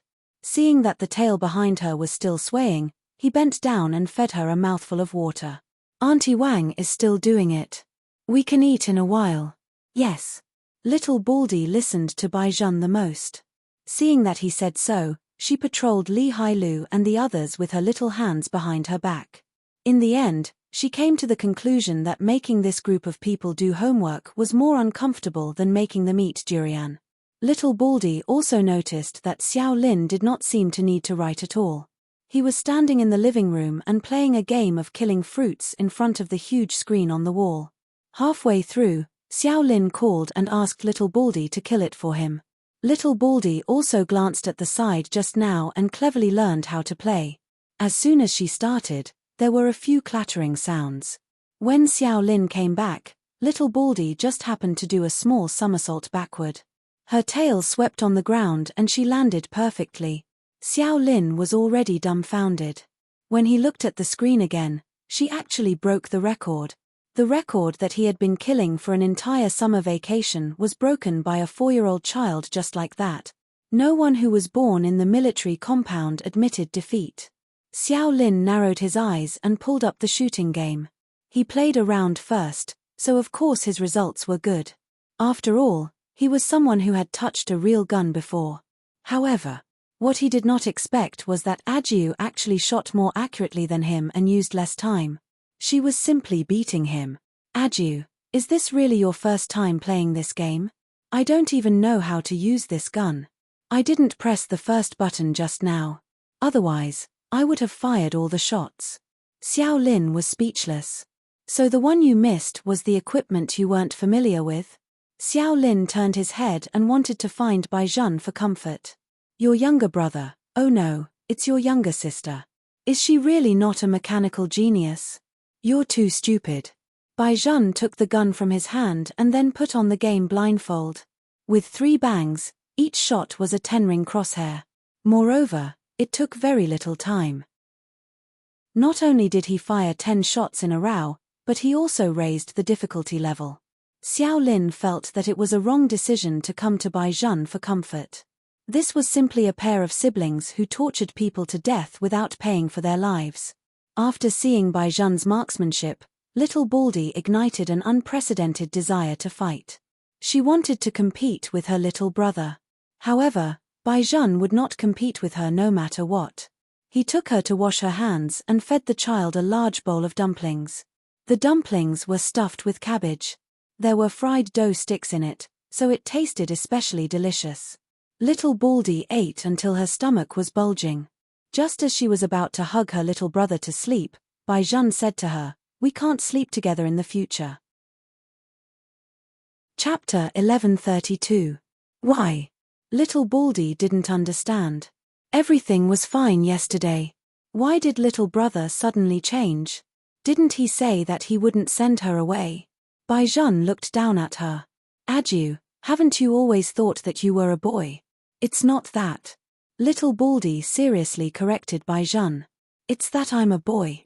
Little brother, don't forget that I'm going to be the host. Bai Zhan facepalmed. It was happening again. All right, you're going to be the host, but as for whether you're a man or a woman, we'll talk about that later. Bai Zhan patted the child's head. It's not convenient for the 2 of us to sleep together now. You have to have your own room. Little Baldy's eyes were wide open and he didn't say anything else. His originally excited little face had lost the brightness from yesterday. Bai Zhan did not want to see the child like this, so he could only coax him with food. Be good, let Auntie Wang take you to sleep. Come, Adu, follow Auntie Wang. Auntie Wang also knew the gender of the child. Young master had instructed her to be more careful in the future. Things like dressing the child would probably be left to her. Little Baldy was also obedient. She wore kitten pajamas, and the little ears on her head drooped down. She carried her little white cat and let Auntie Wang lead her to her room. After taking a step or 2, she turned around to look at Bai Zhan. She was so pitiful that she didn't like him. That look made Bai Zhan wish that he could become a woman so that he could hug the child and sleep together. Adu was sent to another room. Bai Zhan was also worried. He had just sat in the room and done some English questions when he called Auntie Wang over. 9 is lying down. He's lying down. The child's eyes are red. He definitely doesn't want to leave young master. Auntie Wang, get her some water later. She gets thirsty easily when she's asleep. Yes. Also, go in and check on her at night. Don't let her kick off her blanket. Even after giving his instructions, Bai Zhan was still worried. When he thought of the child's small eyes just now, his heart clenched. But no matter how much he thought about it, he couldn't think of any good ideas, so he could only do this. Bai Zhan did some English questions for a while and realized that he really couldn't concentrate. He put down the pencil in his hand, changed into a jersey, and walked into the bathroom with a towel. After taking a shower, she finally felt a little more comfortable. She walked to the bedside, intending to lift the quilt and lie down. Who would have thought that as soon as she opened the lid, little Baldy's face would be revealed. The child was puffing out his cheeks, secretly competing with each other. Little brother, I've thought about it. I don't want to sleep alone. I promised Grandpa that I would take care of you. You're too lonely by yourself. Even if you don't let me sleep on the bed, I can sleep on the floor with Xiao Bai. Or if you don't want me, you can send me back to the temple. I'm not a poor monk, I'm a monk with ambition. Bai Zhan listened to the child's words and reached out to pull little Baldy out. Who said that you are a little poor monk? I'm just saying, little Baldy explained, to emphasize that I don't want to be separated from you. Bai Zhan was amused by her serious look. You even know how to use metaphors. Little brother, laugh if you want to. Little Baldy hugged his two short arms and sat there like a roly-poly toy. Anyway, I don't want to sleep in separate rooms. Aren't we family? Shouldn't they be sleeping together as a family? Baijan was speechless. He actually couldn't refute this argument. I was very sleepy. As Little Baldy spoke, he rubbed his eyes with his two little claws. But Woolly Buddha said that it's not right to sleep in someone else's bed without their permission. So I persisted for a long time, waiting for little brother to finish his homework and take a shower. I just wanted to ask little brother, can I sleep with you? I won't move around at night. I promise I'll be very obedient. Moreover, I'm very soft when you pinch me. If you don't believe me, you can pinch me. Baijan saw that the child was so sleepy that he couldn't even open his eyes. Then, he thought about what he had just said. She had been cooped up here since he was doing his homework. Was she afraid that he would ask Auntie Wang to take him away? Baijan seemed to have thought of something. He lifted the little girl's back. It was already a little red. If he hadn't come out earlier, he would definitely have heat rashes. 2 days ago, he had told himself to take good care of the child. In the end, because of some male-female problem, he had to sleep in separate rooms from the child. He clearly knew that this little child was the most insecure. Baijan blamed himself and hugged little Ajiu. Is your back itchy? It's not itchy. I'm sleepy, Little Baldy said vaguely. Baijan leaned over and blew 2 mouthfuls of cold air on him. Little Baldy only felt comfortable. As expected, little brother treated him the best. Go to sleep. Baijan gently patted the little girl in his arms and lay on the bed himself. He had been thinking too much. Little Ajiu was only 4 years old. Even if she was a girl, she was still a little girl. They didn't have to sleep in separate rooms now. It wouldn't be too late to separate after she knew that she was a girl. As Baijan thought about this, he gradually closed his eyes with someone in his arms. He was finally at ease. The next morning, Auntie Wang came up to clean up. She saw the 2 children sleeping in each other's arms through the half-open door. Little Ajiu was already younger than her peers. Being held in Baijan's arms, she looked even more simple and honest. Auntie Wang shook her head and smiled. She closed the door for the 2 children. In less than half an hour, Little Baldy woke up. The sky had just brightened. Little Baldy took off his kitten pajamas and stretched out his little arms to put on the sportswear that Baijan had just bought for him yesterday. Life in the temple was very regular. Little Baldy's schedule had already been formed. He had to exercise in the morning to train his mind. This time, he didn't wake Baijan up. He got up from the bed, jumped off the ground, and changed into his little sneakers, intending to go out. Finally, he thought about it again. Yesterday, he promised to buy breakfast for Auntie Wang, but he didn't do it. Today, he had to fulfill his promise. Little Baldy turned around and ran to the kitchen. Auntie Wang was cooking cold dishes and boiling mung bean soup inside. Ajiu, why are you up so early? I'm going to do my morning exercise and buy breakfast back. What does Auntie Wang want to eat? Auntie Wang can go buy my baby. You should sleep more. No need. Auntie Wang is cooking at home. I'll go out and buy it. Buddha Woolly said that this is called a perfect division of labor. The place to buy fried dough sticks and buns is in the cafeteria of the courtyard. It's just a turn to the left. Don't go by yourself. Get an adjutant to follow you.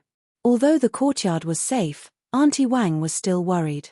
She was afraid that the child would get lost. Little Baldy said seriously, the uncles can't outrun me. I'm afraid that I'll tire them out. You brat, how could they not outrun you? Before Auntie Wang could finish her sentence, she saw Little Baldy rush out like a small firestorm wheel. This. Chapter 1133. The facilities in the courtyard were good to begin with.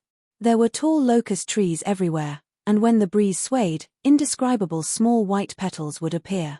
Many chiefs liked to practice military boxing below, and there were also people who ran around it. All of them were wearing camouflage uniforms. When Little Baldy saw that someone was running with her, she became more energetic and began to speed up. That day, Little Gangster Lee was also dragged to the training garden by his father. As soon as he arrived, he saw a small figure that was like a flaming will killing a group of soldiers in seconds. He rubbed his sleepy face and was a little dumbfounded. That was indeed little Ajiu. Little Gangster Lee's father was also a little stunned.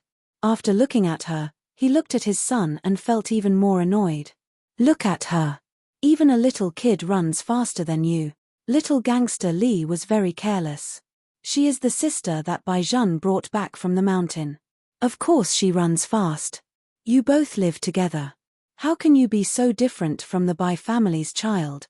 At this point, Little Gangster Lee's father wanted to kick his sons, but again, Little Gangster Lee snorted. That's up to you. This is completely a genetic problem. A genetic problem? I'll let you see what a genetic explosion is today. After a few laps, Little Baldy was about to go buy breakfast when she saw Little Gangster Lee being chased by his father all over the courtyard. In the end, that person grabbed her arm and panted. Little Aju, you have to save your brother. My father is chasing me and doesn't even care about his high blood pressure. Don't you think this is like father and son killing each other? You must have made Uncle angry again, Little Baldy said righteously. Otherwise, how could he be beaten? Little brother never gets beaten. Little Gangster Lee was speechless. Fuck. Master Bai had never been a normal person since he was young. How could they compare? At this time, Little Gangster Lee's father also caught up. By the way, Little Gangster Lee's father had a wild appearance since he was young. He was tall like a bear. In addition, he had been in the army all year round. When some children saw him, their first reaction was fear. Therefore, when facing Little Baldy, he deliberately softened his tone. Little Aju, right? Yesterday, you went out to play with Brother Lee. Did you have fun? Little Baldy answered seriously. Brother Lee treated us to fried with him. Fried potatoes? Lee Bawang's father was confused. Little Gangster Lee explained to his father, it's French fries. Little Aju loves to eat French fries.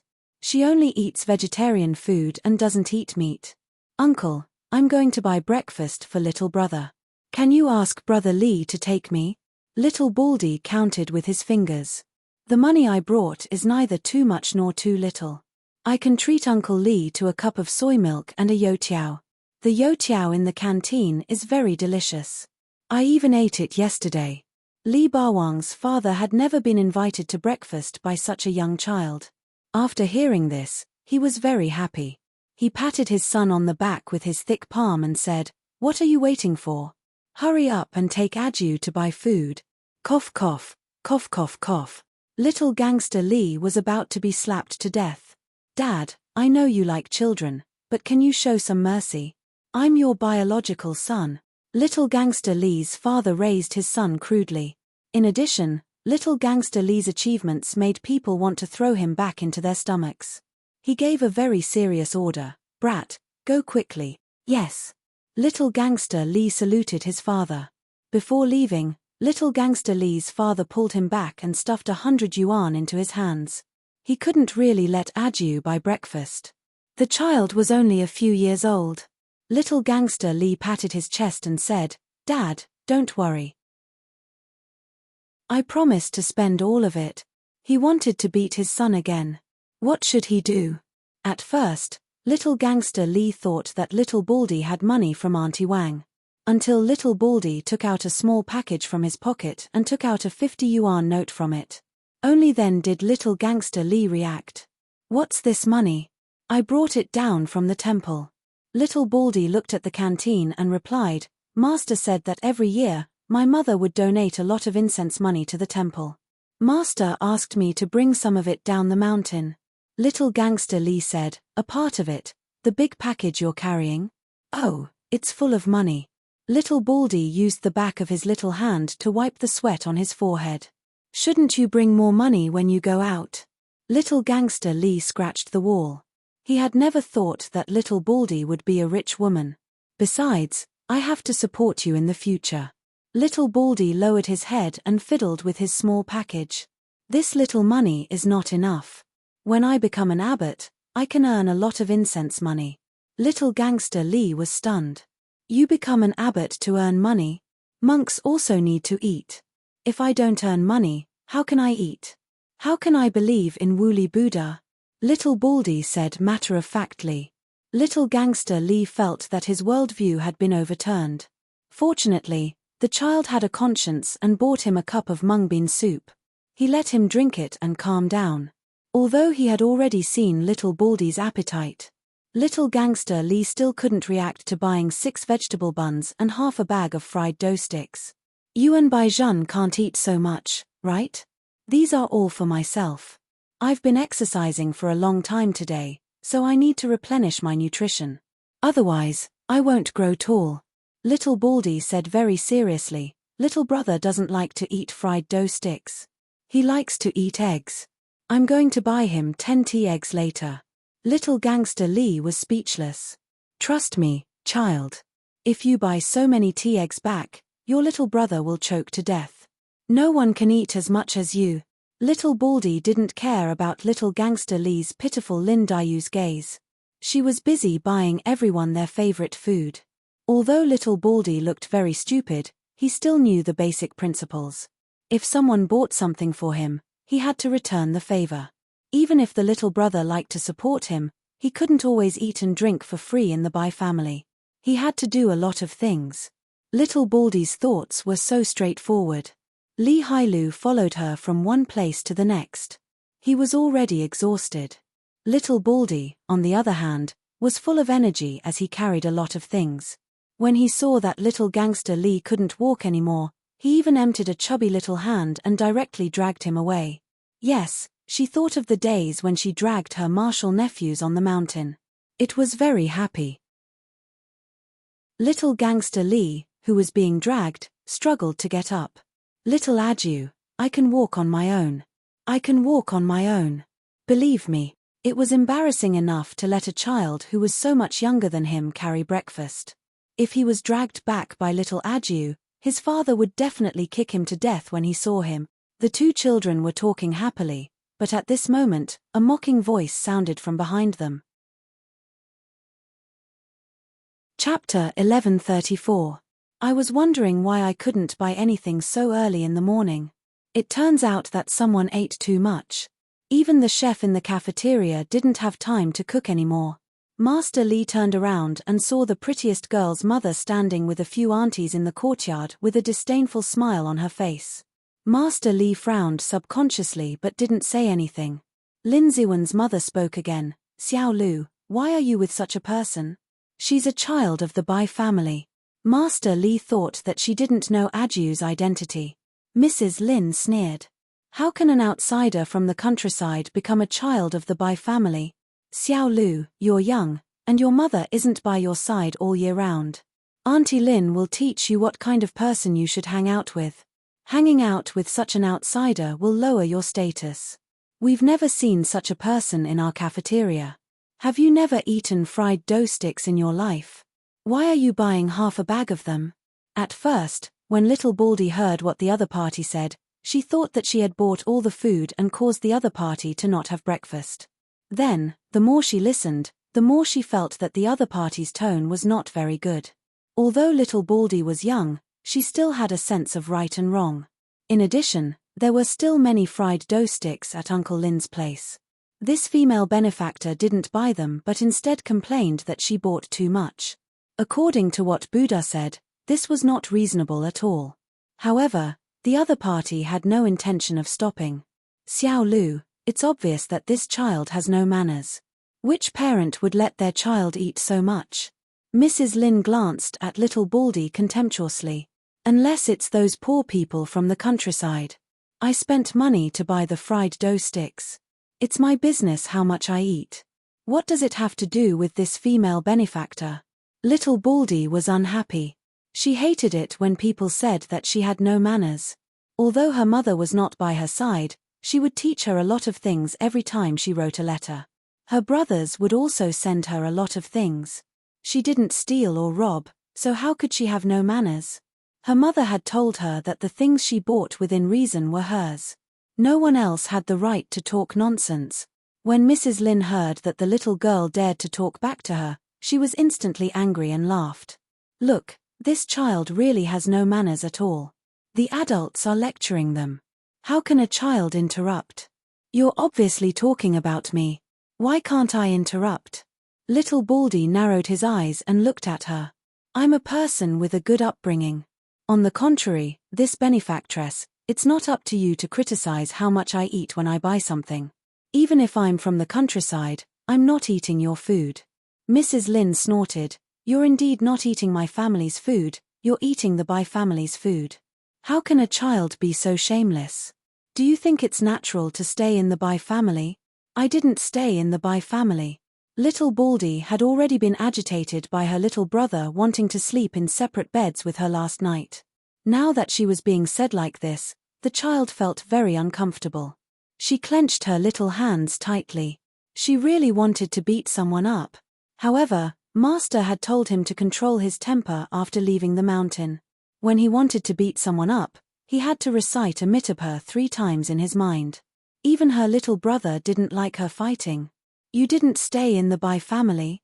Alright, kid, I don't have time to talk to you about this. Mrs. Lynn was very indifferent. In the future, when you buy so many things in the cafeteria, do you think you're feeding pigs? Even pigs can't eat as much as you. The aunties chuckled softly.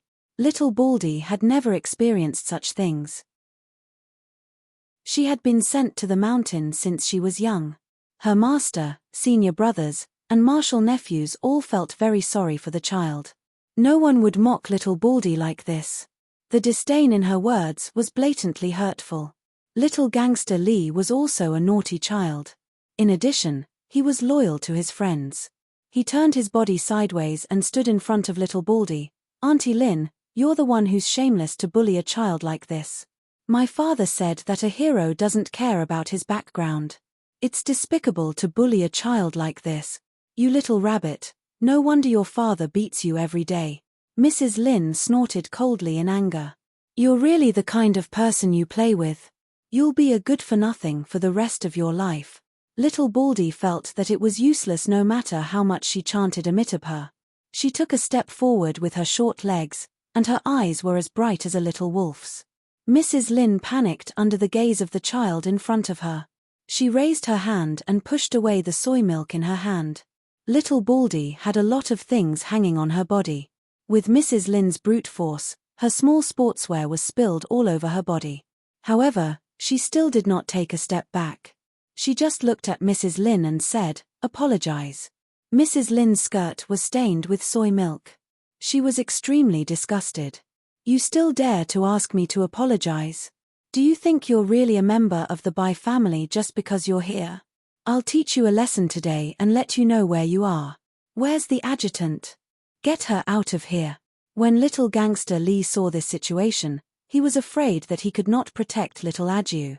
They were all adults, and his father was not here. Not everyone dared to provoke the Lin family in the military compound. If Bai Jun found out that his precious sister was bullied under his watch, he would definitely pull off his pants in the future. Little Gangster Lee did not even think about it. He directly threw the things on Mrs. Lin, turned around, and ran towards the Bai family. Madam Lin's millet porridge was thrown at her head.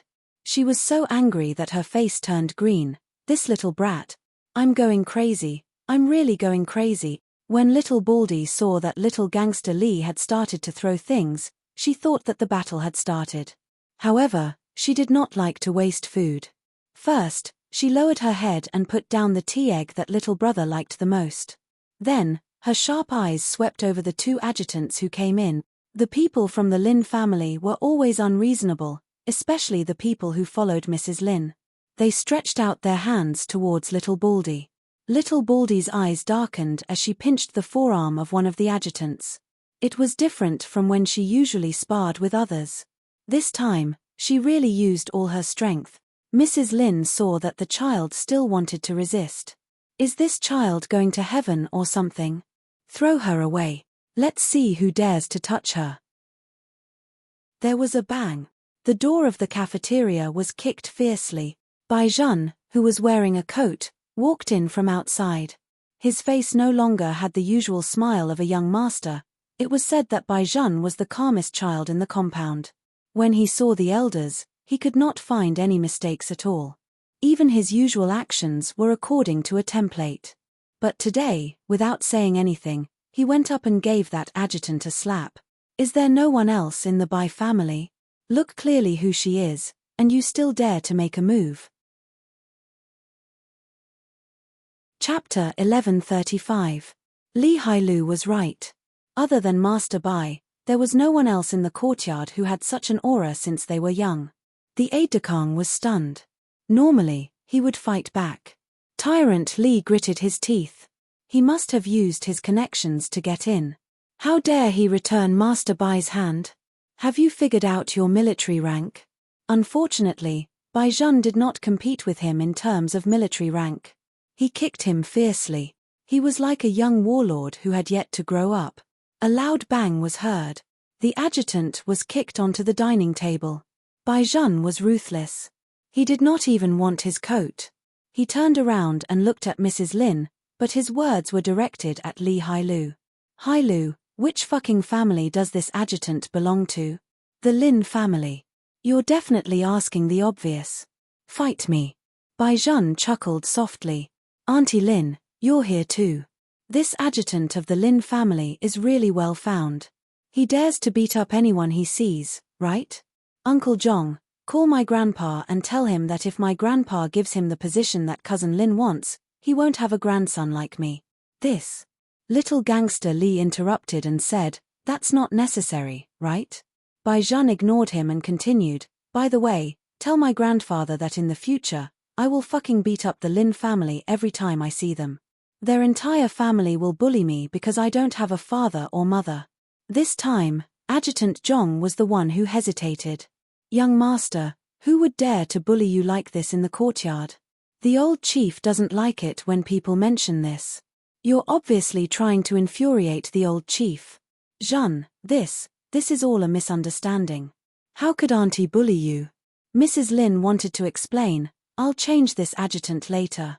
Don't you think it's not good to alarm the old master over such a small matter? Bai Zhen smiled again. Auntie Lin, when you were about to kick him out just now, why didn't you say that this was a small matter? If someone treated Lin Ziwen the same way today, you definitely wouldn't say it was a small matter. Little Zhen, you brought back a child from the mountains. Auntie saw that she was really uneducated and didn't have any control when she ate, so I just wanted to control her. Is this worth getting angry over? Bai Zhen's eyes darkened. I call you auntie because of Uncle Lin. Do you really think that you're my auntie? A mistress dares to say that others have no manners.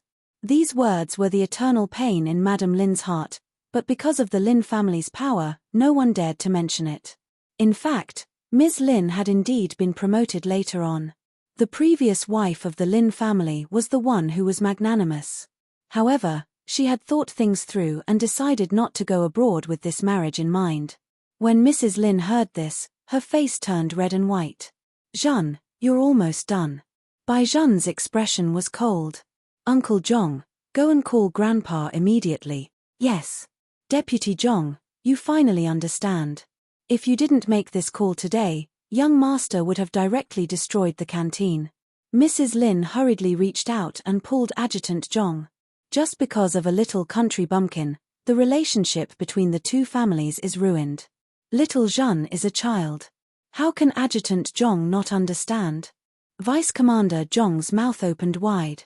No wonder young master was so angry. This woman really had a bad mouth. When Mrs. Lin saw that she had stabilized Vice Commander Zhong, she turned around and continued to say to Bai Zhen, Little Zhen, look at Auntie Lin's body. It's all because of this little country bumpkin. Auntie Lin didn't say anything to you, right? Let's forget about this matter. Let's not alarm the old man. Don't alarm my grandfather. Sure. Bai Zhen walked in front of Vice Commander Zhong and took the pistol hanging on his belt with a snap. He pointed it directly at Mrs. Lin's head. I'll shoot you, and we'll forget about this matter. His ferocious look gave Vice Commander Zhong a shock. Young master, go to the side. Bai Zhen's eyes were only on Mrs. Lin.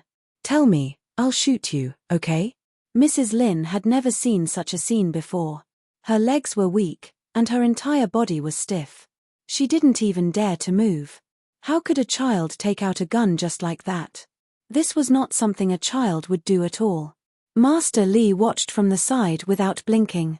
He sniffed the snot that was about to come out. He thought to himself, fuck, his brother was really cool. Since I can't forget about this matter even if I shoot you, why can't you just bully my child? Bai Zhan asked Mrs. Lin. No one dared to go up and stop him. Mrs. Lin's voice was trembling.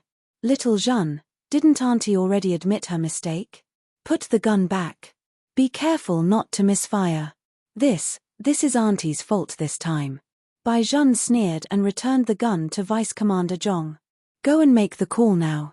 Don't let me really shoot. Vice Commander Zhong felt that he should indeed make the call. Young Master was really angry this time. How could he not be angry? Bai Zhan had never thought that he would see such a miserable little baldy. When he woke up, Auntie Wang even said that Ajiu had gone out to buy breakfast for him. The child was reluctant to wake him up and did not bring any money with her. Bai Zhan was already worried. Before he could put on his clothes, he heard little tyrant panting and telling him how Ajiu was bullied. As soon as he arrived at the canteen, he saw that his child was covered in residue. The small sportswear she wore when she went out was dirty, and she was even dragged away. However, young Master Bai could no longer remember that little Baldy actually knew martial arts. He just felt that his child had to be pointed at and scolded when she came out to buy breakfast. It was also because she had lived in the Bai family for 2 days. What the fuck was this world? Bai Zhan's eyes were red with anger. He walked toward little Baldy and wiped the child's face with a tissue. Little brother, I didn't hit anyone. This was the first sentence the child said when she saw him. The second sentence was, I bought you 10 of your favorite tea eggs and put them on the table. I thought that if you didn't come, I would spar with them. Actually, it was just a change of adjectives. The meaning of the little guy's attempt to cover up was particularly obvious. Bai Zhan found it funny and distressing when he heard this. If you want to spar in the future, spar. Don't worry so much. Hey! Little Baldy tilted her big head cutely. Little brother had clearly told her not to always beat people up. Why did he change his mind now? Bai Zhan looked at the redness on the back of the child's hand and knew that it was burned by something. His heart was burning. He asked Li Hailu, who was beside him, what's going on? Auntie Lin spread it with a wave of her hand. Li Hailu glanced at Mrs. Lin, who was already scared out of her wits. This woman is really the most disgusting woman I've ever seen. She was clearly the one who did it. She just said that Ajiu did it. How shameless. Chapter 1136. Li Hailu's voice was loud to begin with, but after he shouted like this, the people who came to buy food all knew what was going on. They turned around and looked at Bai Zhan, who was protecting little Baldy. No wonder the kid from the Bai family was so angry. Mrs. Lin had really gone too far this time. Bullying a child was at the very least a personality problem. Xiao Feng followed his mother to buy breakfast. When he saw that his brothers were all there, and when he heard Li Hailu's shout, he gave up his usual image as a noble young master. He ran over and asked Bai Zhan, "Are you okay?" "I'm fine." Bai Zhan looked at Mrs. Lin. "It's the Lin family who are in trouble." Xiao Feng had been with Bai Zhan since he was young. In the military compound, the reason why people did not dare to provoke these two families was because they were very close. "Mom." Compared to Li Hailu, Xiao Feng's voice was not that loud, but it made Mrs. Lin even more afraid. "Someone is bullying Bai Zhan. Come and take a look." Mrs. Xiao walked over. She was wearing a pure white business suit. She didn't look like someone who had given birth to a child at all. Her temperament was particularly good. She worked in education and came from a scholarly family. From the beginning, she didn't like Mrs. Lin. If it weren't for the old chief, she wouldn't even greet Mrs. Lin when she saw her. Now that she heard her son say that Bai Zhan had been bullied, when her eyes swept over Mrs. Lin, they became more and more emotionless. "What's going on?" Mrs. Lin wanted to explain. But she was stopped by Mrs. Xiao's words. "I'm asking Xiao Zhan, not you. Auntie Xiao, I'll settle this matter." Bai Zhan didn't even say anything because he felt that there was no need to say anything about what had happened. When Mrs. Xiao heard this, she knew that even she couldn't interfere. This child. Hailu, go and tell Master Li to fry as many fried dough sticks as he can. Bai Zhan's voice was indifferent. Our child can eat so much. I can buy as much for her as she eats. We are just buying things. Do we have to be discriminated against just because we buy more? How can the food be scattered by someone? As he spoke, Bai Zhan looked in Mrs. Lin's direction. You'd better not go out these few days. I can't guarantee that I won't splash you with hot soy milk when you go out. Or you will think that I treat an elder like this, right? That's even easier. Hailu, Xiaofeng, in the future, no matter whether the Lin family is male or female, including Lin Ziwen, beat them up every time you see them. Bai Zhan. Mrs. Lin couldn't find a way out of this embarrassing situation, but what she was most worried about was what would happen next. Auntie made a mistake. You should come at Auntie. Why did you let them hit when? Bai Zhan looked at her expressionlessly. Because I am a child with no upbringing. I will do whatever I like. If you can bully my child, why can't I make an example of your child? Your child is a treasure, but mine isn't. You're just bullying our Lin clan because we're not as powerful as your Bai clan, right? Mrs. Lin was also confused with anger. Her mouth was trembling. Why don't you see how much our Lin family has helped your Bai family get to where they are today? When Bai Zhan heard this, he smiled. So it's all because of the Lin family's help that our Bai family has today. You should say this to my grandfather. It's best if you call Grandpa Lin and Uncle Lin over and ask them why your Lin family helped our Bai family. You're really used to being left alone. I don't want to talk to you. Mrs. Lin turned her face away, thinking that since old Chief Bai had already been alerted, she could just fight to the end. Their Lin family had taken a bullet for the Bai family. Xiao Lin's mother, who was at the side, originally wanted to persuade Bai Zhan not to show off so much at such a young age. Now that she heard Mrs. Lin's words, she could not help but shake her head. The Lin family had really courted death by marrying such a daughter-in-law into the family. The other two daughters-in-law, who were often with Mrs. Lin and had just entered the family, did not know the twists and turns of this matter. They only felt that Bai Zhan was unreasonable. That's enough. Sister Lin just said one more sentence. Shouldn't the elders teach the younger generation to listen? Chief Lin has taken a bullet for others before, right? Isn't that so? Now, someone is trying to be ungrateful, hey. Not to mention Xiao Lin's mother, even little gangster Li felt that these women were a little retarded. No wonder his father had taught him since he was young that he had to marry a virtuous wife and not just for looks. Little gangster Li had been conflicted in the past. He liked good-looking girls so much, but his father had denied his only criteria for choosing a girlfriend. Wasn't this forcing him to turn gay? He now understood that in the future, he really had to look at not just the face, but also the brain. Otherwise, he would not even know when he would die. Bai Zhan was even more direct. He first carried little Baldy up, then said to Vice Commander Zhong, remember all their names. Hey, you really scared us to death. Isn't he just a child? Can he really be the head of the Bai family? Even if old Chief Bai comes, he has to care about his face. This child really needs to be disciplined. He's getting more and more lawless. Xiao Lin listened to this series of attacks and raised his head again. He looked at the tall and straight figure not far away. Without thinking, he walked over and said to Mother Xiao, Mom, tell Dad and Grandpa that if Bai Zhan wants to fight, I'll fight with him.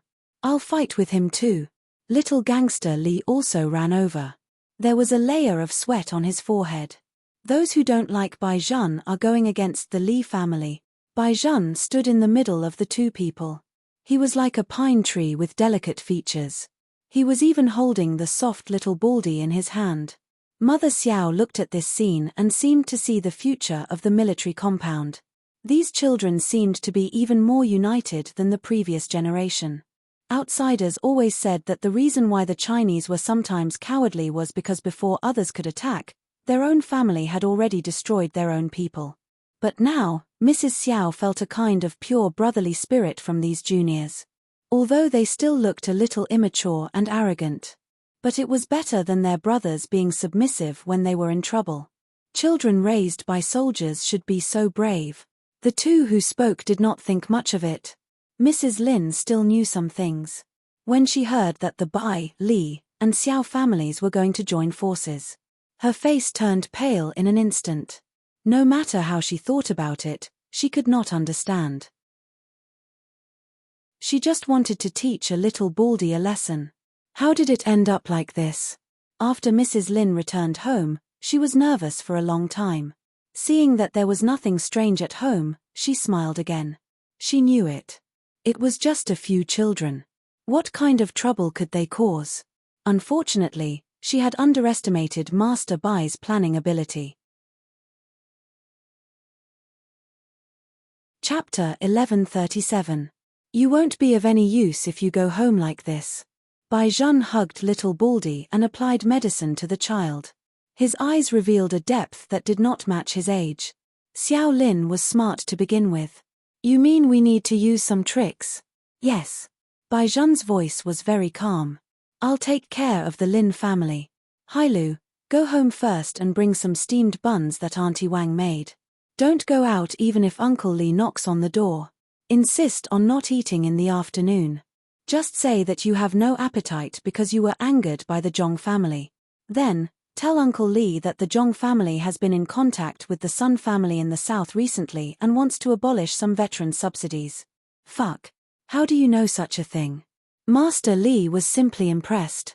He could only hear these words from his father and the others. How did Master Bai know?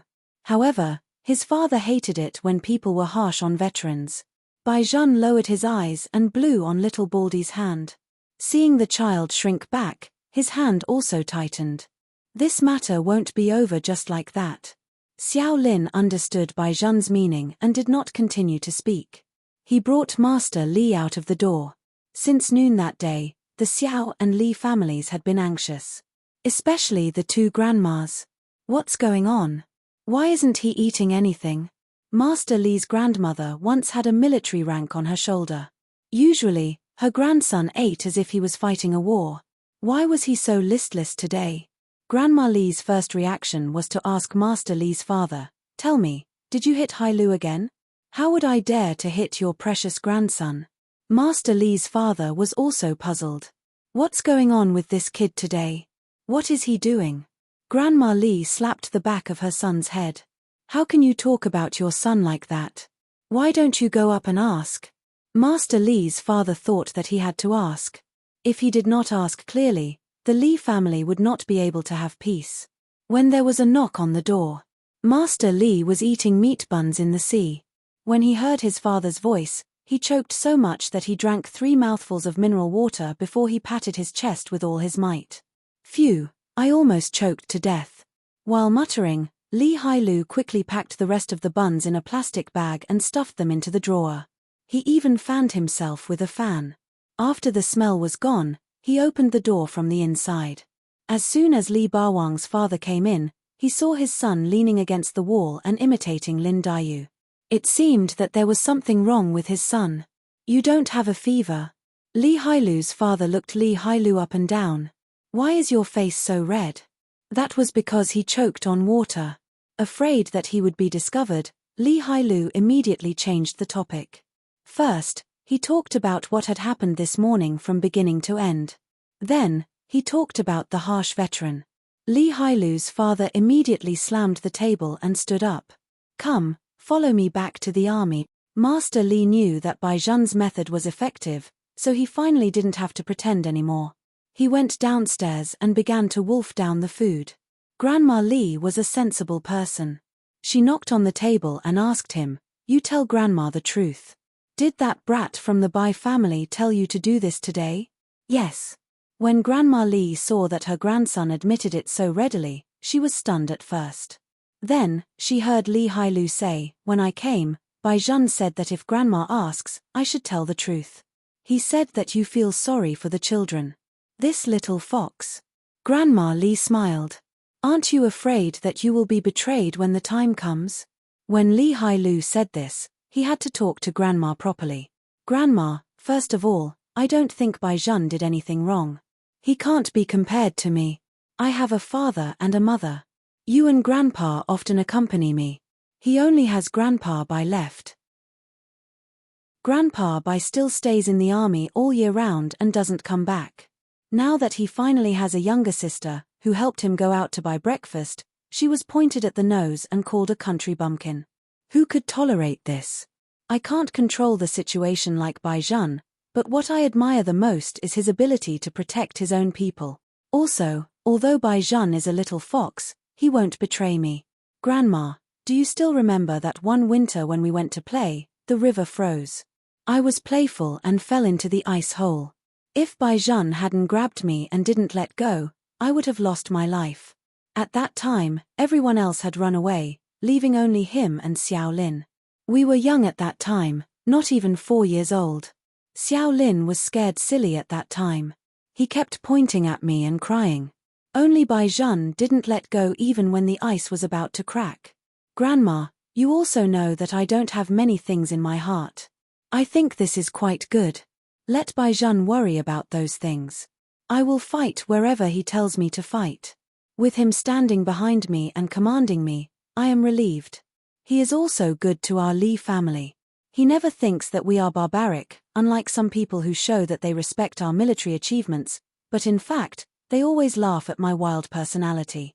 Baizhan said that it would be good if a person like me entered the army. I will also be a general in the future. Me, Xiao Lin, and Baizhan, the three of us will always be the Iron Triangle. This sentence is never said casually. After little gangster Li finished speaking, he began to eat the white rice in his bowl in big mouthfuls.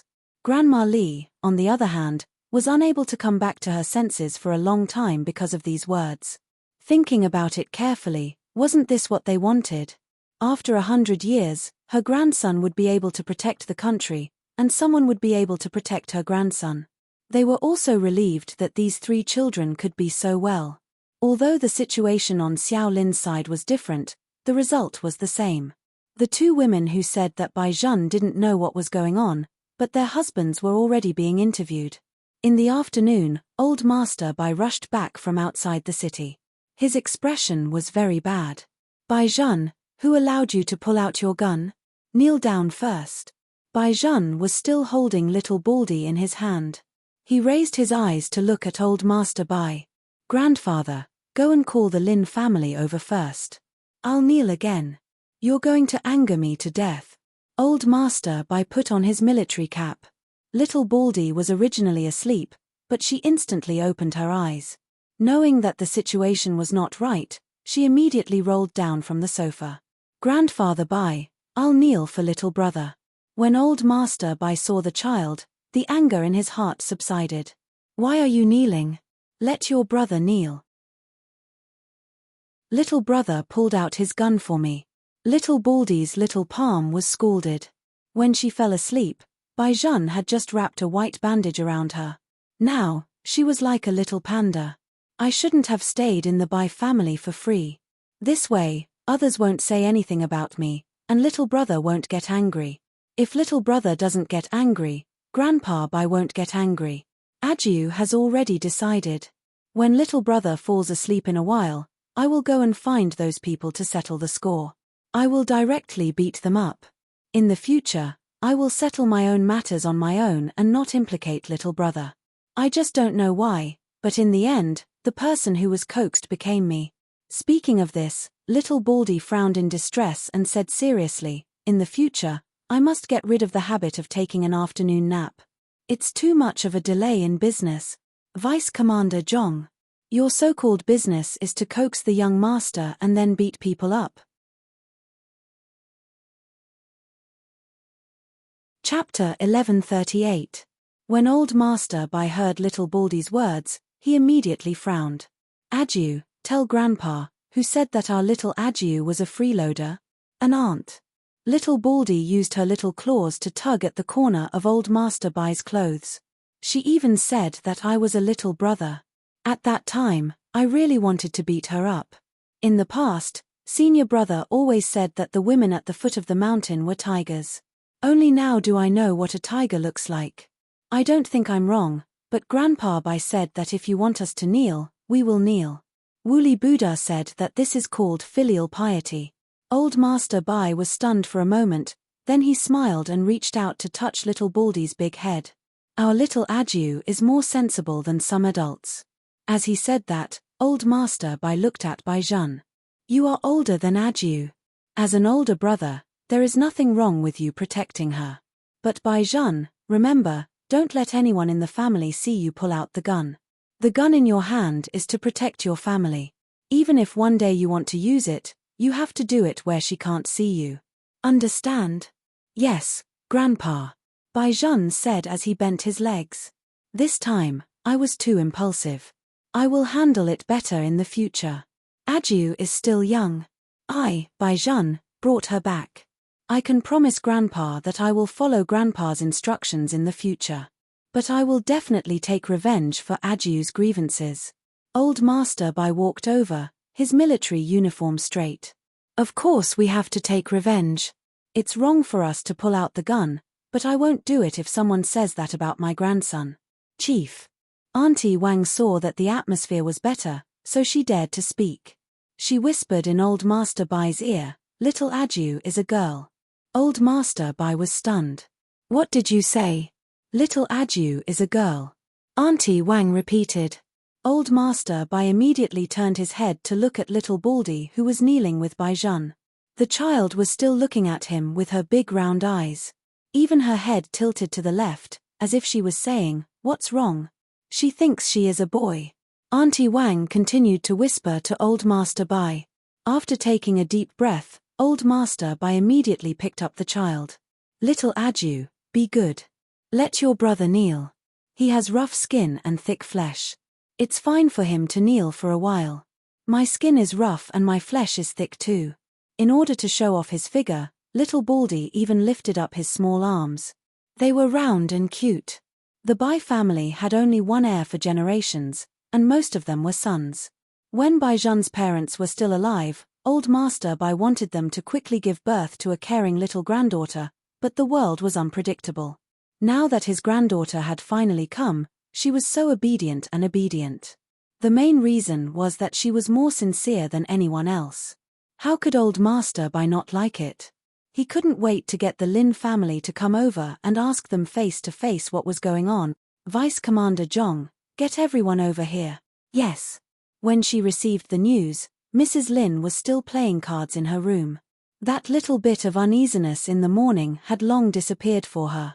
It was impossible for the Bai family to break off their relationship with the Lin family for a child from the countryside. Deputy Zhong did not invite Mrs. Lin first, but Mrs. Lin's husband, Lin Feng, who had once worked under Old Master Bai. Lin Feng had just returned from the army, so he did not know what had happened. When he entered the Bai family, he saw Bai Zhen kneeling on the ground. He was immediately shocked. What's going on? One had to know that Old Master Bai doted on little Zhen the most. Not to mention kneeling, he had never even beaten or scolded him. In addition, when people saw Bai Zhen in all aspects, they would give him a thumbs up. Why did he suddenly make him kneel in the hall? Old Master Bai did not play any tricks with Lin Feng. Bai Zhen, tell your Uncle Lin what's going on. Bai Zhen straightened his back, and his voice was indifferent. The Lin family scolded Aju for being a country bumpkin from the village. They mocked her for being able to eat and said that she was a pig. They even spilled the soy milk she bought on her body. They even said that it was Aju who was rude. Uncle Lin, since you're here today, let me ask you a question. Did our Bai family rely on your Lin family to get to where we are today?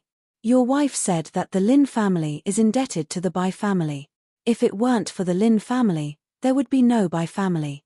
If it weren't for Grandpa Lin taking the bullet for my grandfather, our Bai family would have been finished long ago.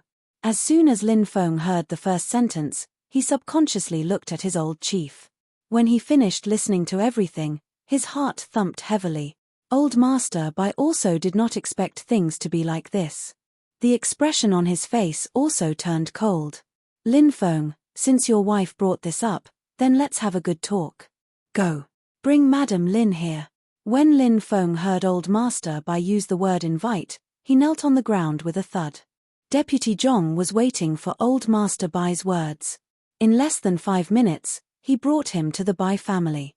Lin Feng tried his best to explain to Old Master Bai.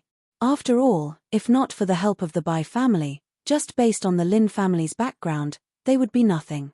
Grandpa Lin was Old Master Bai's adjutant a long time ago. At that time, the Lin family was so poor that they had nothing. Old Master Bai valued Grandpa Lin's honesty and mentioned him again and again. It was indeed true that Grandpa Lin took the bullet for Old Master Bai. However, the adjutant was supposed to take the bullet for the chief. This was his duty. If it weren't for Old Master Bai, Grandpa Lin wouldn't have been able to stay in the army, let alone have a meteoric rise in the future. Outsiders didn't know about these things, but the older generation knew about them. However, these old leaders only told their descendants. Therefore, Mrs. Lin didn't know that she had just heard a little bit of news and then made up a version with her own imagination. She thought that the Lin and Bai families were so close because Grandpa Lin had saved Grandpa Bai's life. In fact, it was the complete opposite. For so many years, the Lin family had to rely on the Bai family for everything. Mrs. Lin was also a smart person. When she heard that Old Master Bai was looking for her, she began to cry before she even entered the door.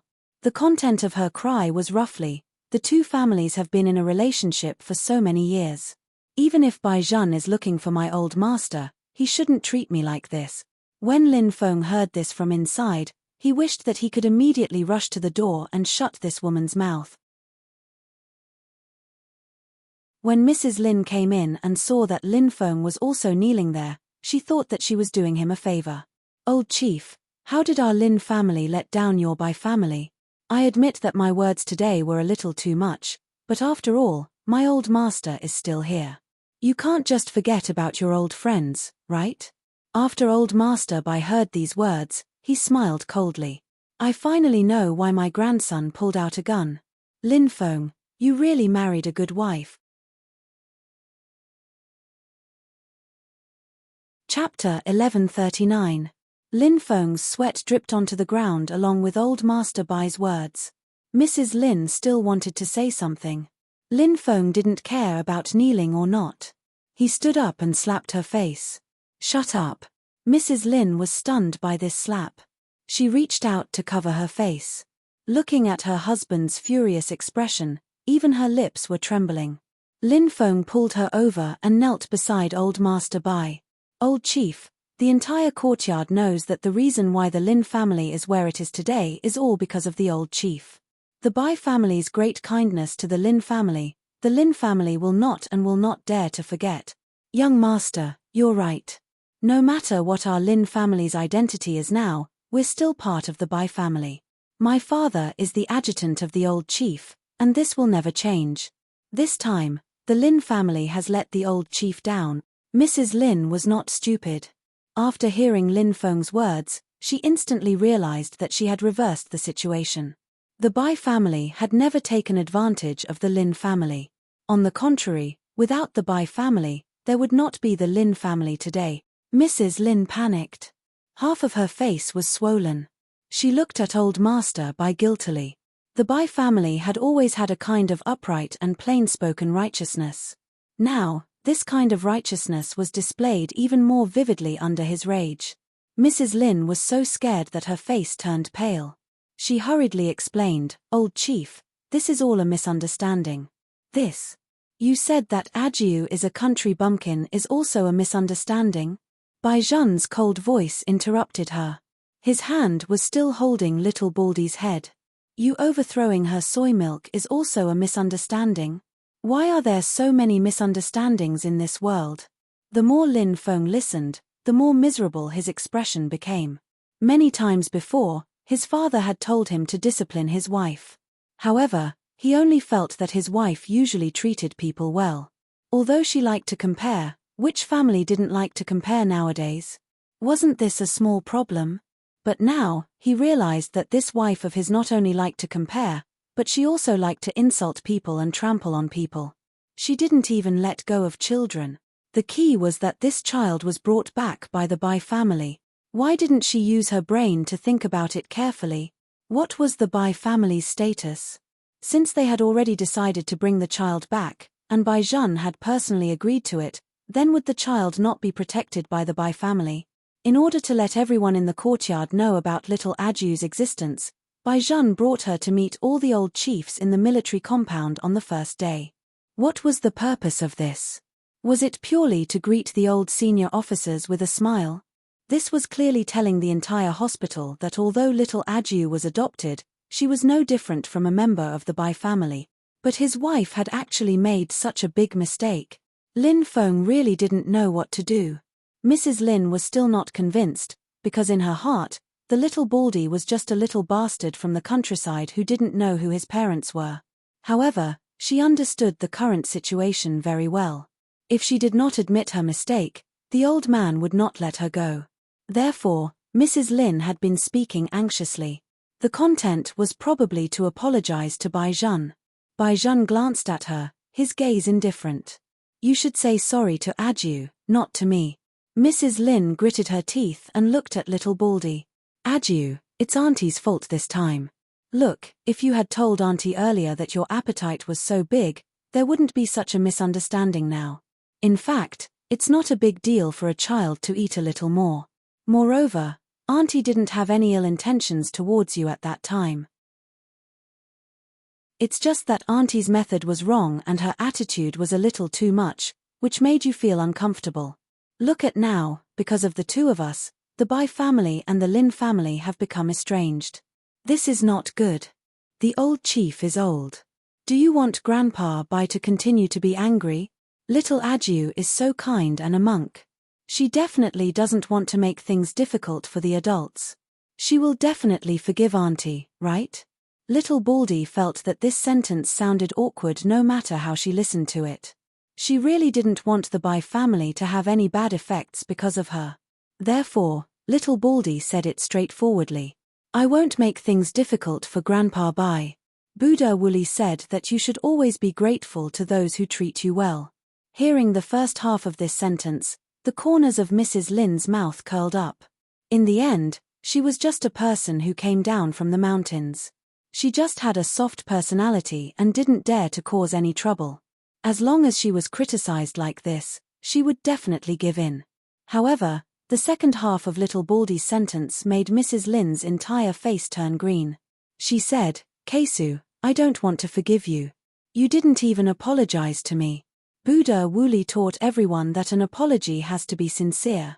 You're not sincere, but you're still in the Bai family now. It's not convenient for me to beat you up. When you leave the Bai family's courtyard, I'll make a move.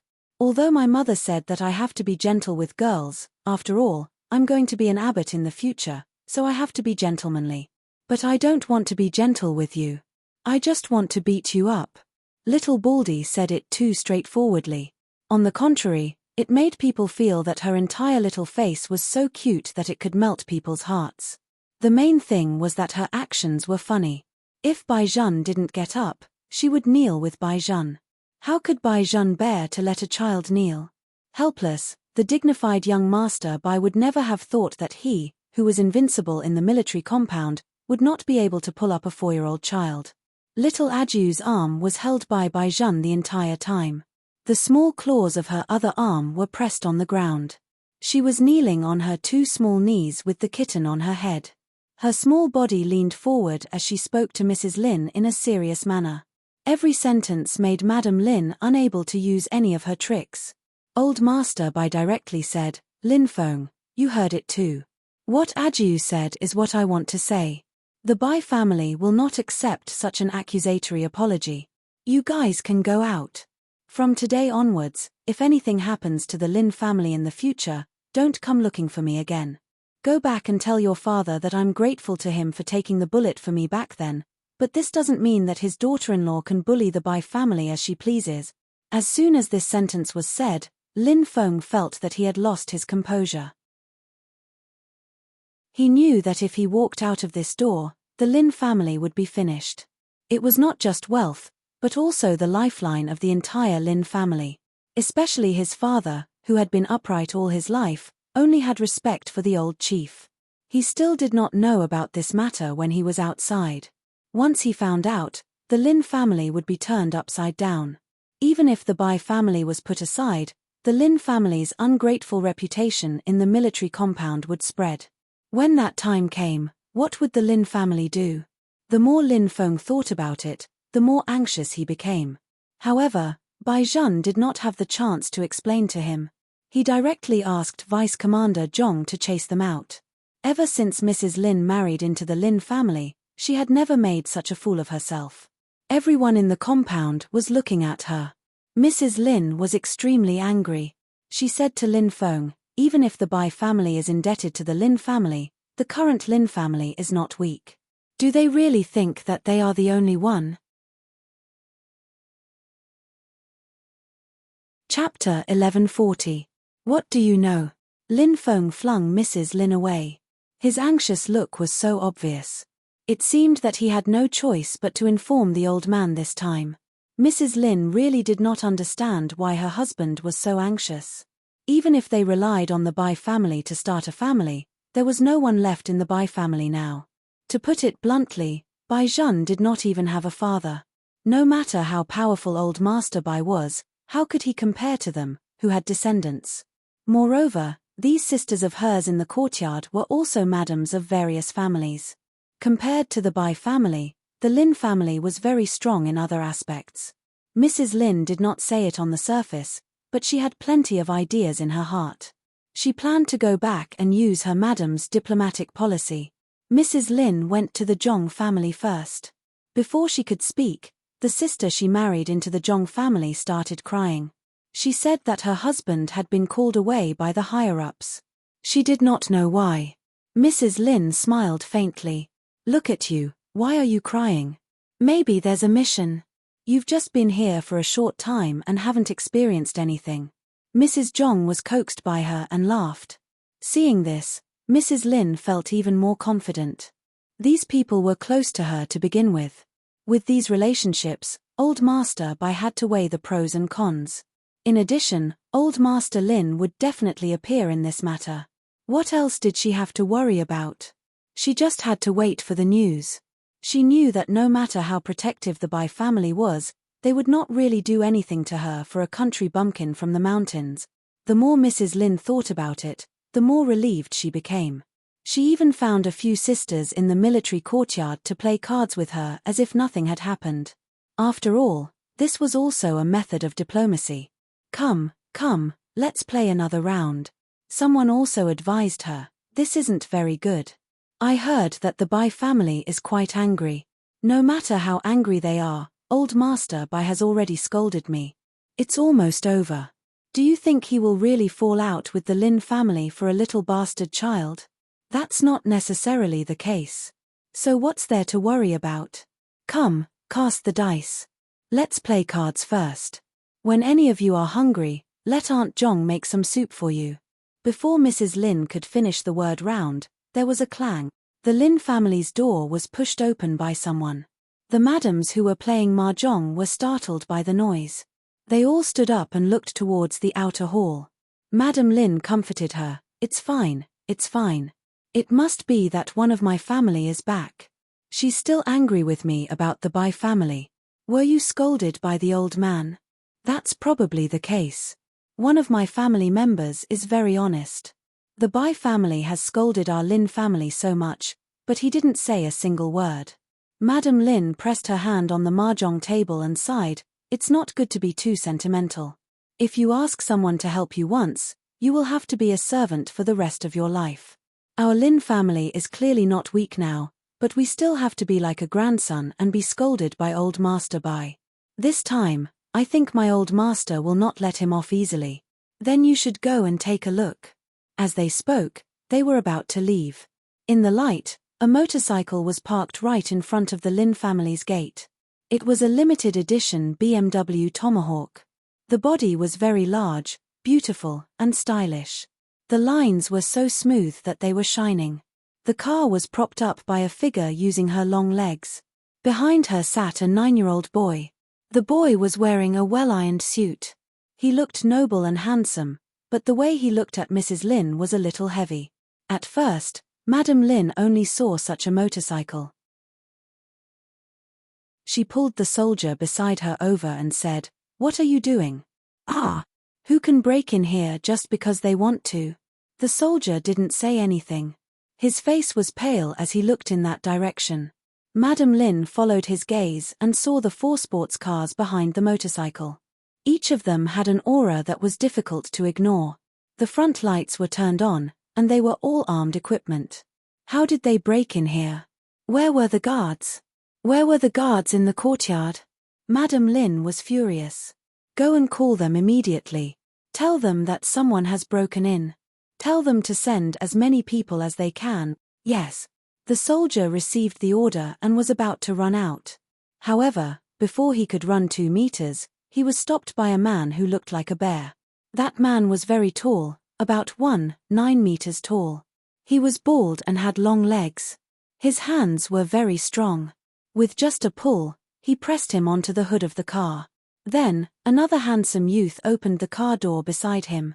Lin Feng was actually brought out by someone from inside. When Madam Lin saw her husband in the other party's hands, her eyes trembled. What was going on? What was going on?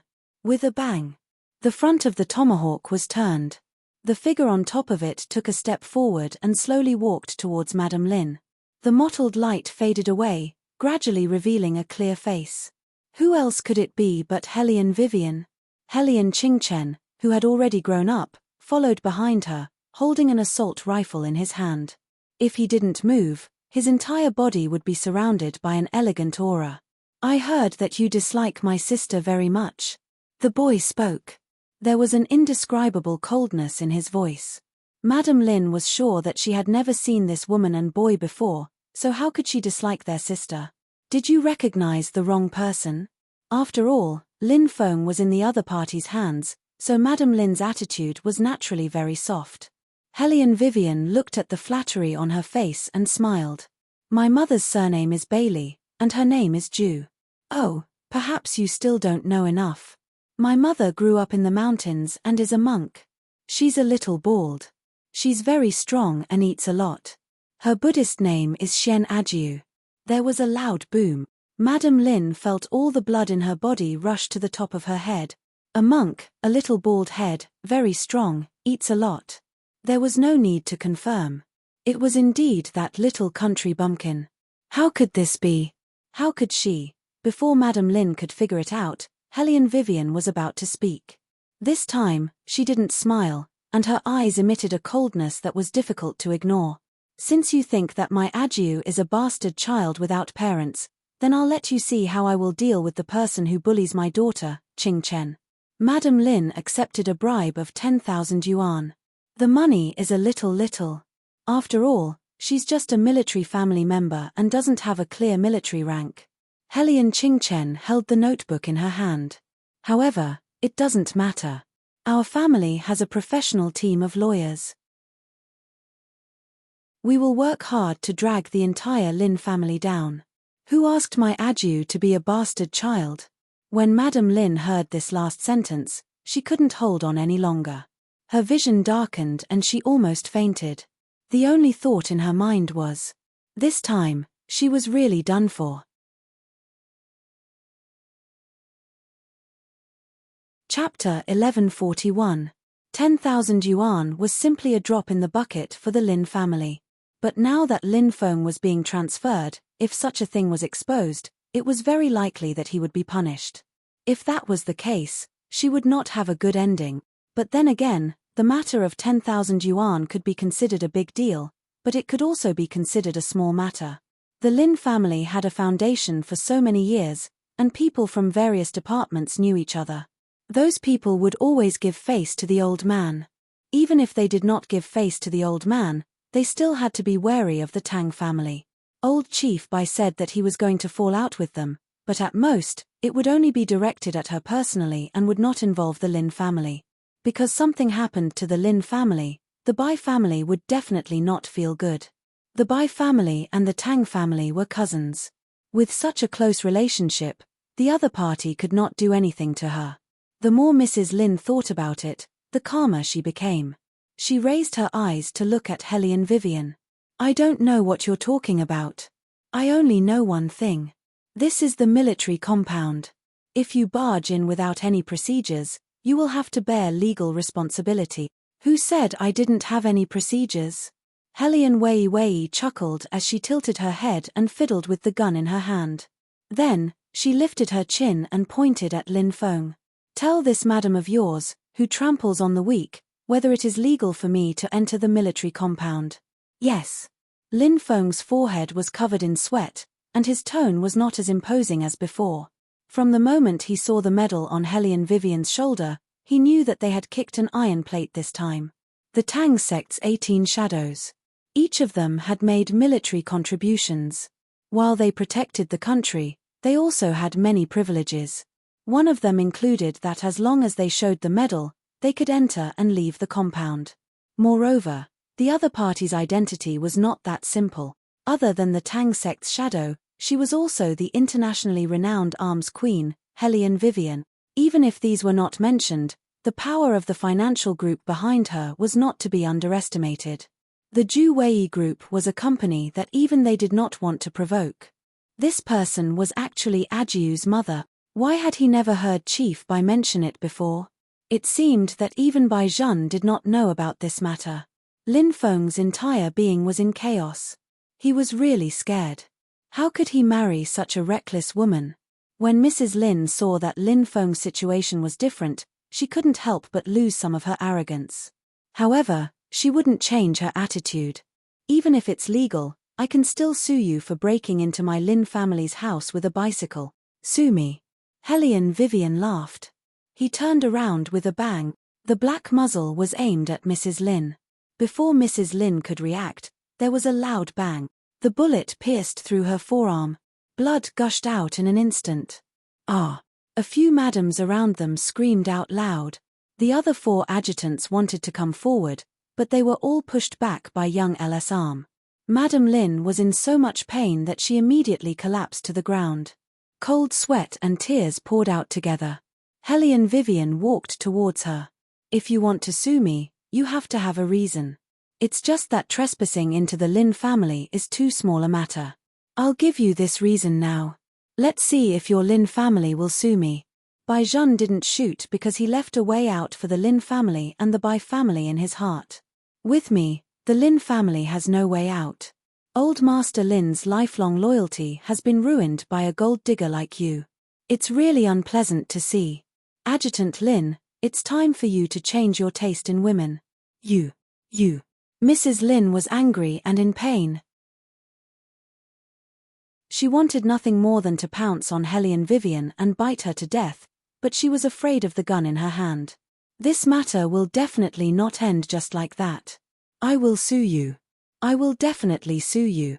Helian Vivian looked at her with a smile. She squatted down and gently patted her face with the handle of the gun. I fired this shot on behalf of my daughter. You are welcome to sue me at any time. As she spoke, Helian Wei Wei stood up with her long and slender legs and set her gaze on Lin Feng again. I'll get someone to keep an eye on the Lin family. If this woman is still around after 3 days, I won't care about the old master's face anymore. You know very well what the consequences will be. Lin Feng lowered his head. Yes. All right, we still need Adjutant Lin to send us out. As she spoke, Helian Vivian turned around and looked at Mrs. Lin, who was in so much pain. After all, the courtyard is not a place where commoners like us can casually barge into. Mrs. Lin screamed desperately as she was carried onto the bed. She just couldn't swallow this anger. The entire Lin family was emitting an unsettling smell of blood. The few ladies who were playing cards were also frightened by this matter. Lin Feng didn't have the time to care about the things behind him. He followed beside Helian Vivian. Helian Qingchen, who was already 9 years old, didn't want to leave at all. Like a little prince, he stood at a place not far from the Bai family. He stopped in his tracks, his jet-black eyes only looking in one direction. Helian Vivian knew what her son was thinking. She also wanted to see her daughter. However, now was not the right time. Don't tell the Bai family about our identities for the time being, and don't tell anyone. Helian Vivian said to Lin Feng in a low voice, I won't make things difficult for the Lin family. However, Adjutant Lin, You know better than anyone how many people's futures are ruined by women. It's up to you whether you still want this daughter-in-law or not. But there is one thing I want to tell you. This time, my little Aju didn't lose anything. If there is a next time, don't blame me for not remembering our old relationship. There won't be a next time. Lin Feng stood up straight. He finally understood what his father meant when he told him back then. To marry a wife, one had to be virtuous. This sentence was not without its original meaning. This wife of his really didn't know where she was wrong at all. After Hellion Vivian got the answer she wanted, she turned to look at the little prince behind her. Qingchen has left. They are still waiting. I promised my brother that I would take a photo of little Aju for him to see. Hellion Qingchen just stood there. Her pretty little face was really very handsome, but the corners of her eyes were a little lonely. He had even prepared a big bag of cash for his sister. He was going to give it to her. Could it be that she was really going to leave without even seeing him? Faintly, a layer of spiritual energy lingered around Hellion Qingchen's body. Usually, at this time, little Baldy would sit on the big bed in Bai Zhen's room and roll around, chanting Buddhist scriptures and meditating. But today, she seemed to have sensed something. She suddenly sat up straight and did not greet Bai Zhen. She just ran out with her little turtle claws wrapped in a white cloth. Bai Zhen was still washing the child's kasaya, so he did not react so quickly. Everyone knew that when little Baldy ran, she was no different from a flaming wheel. In the blink of an eye, she was gone. However, after running out, she did not know where to turn. The white cat on top of her head seemed to know what her little master was thinking and meowed towards the east.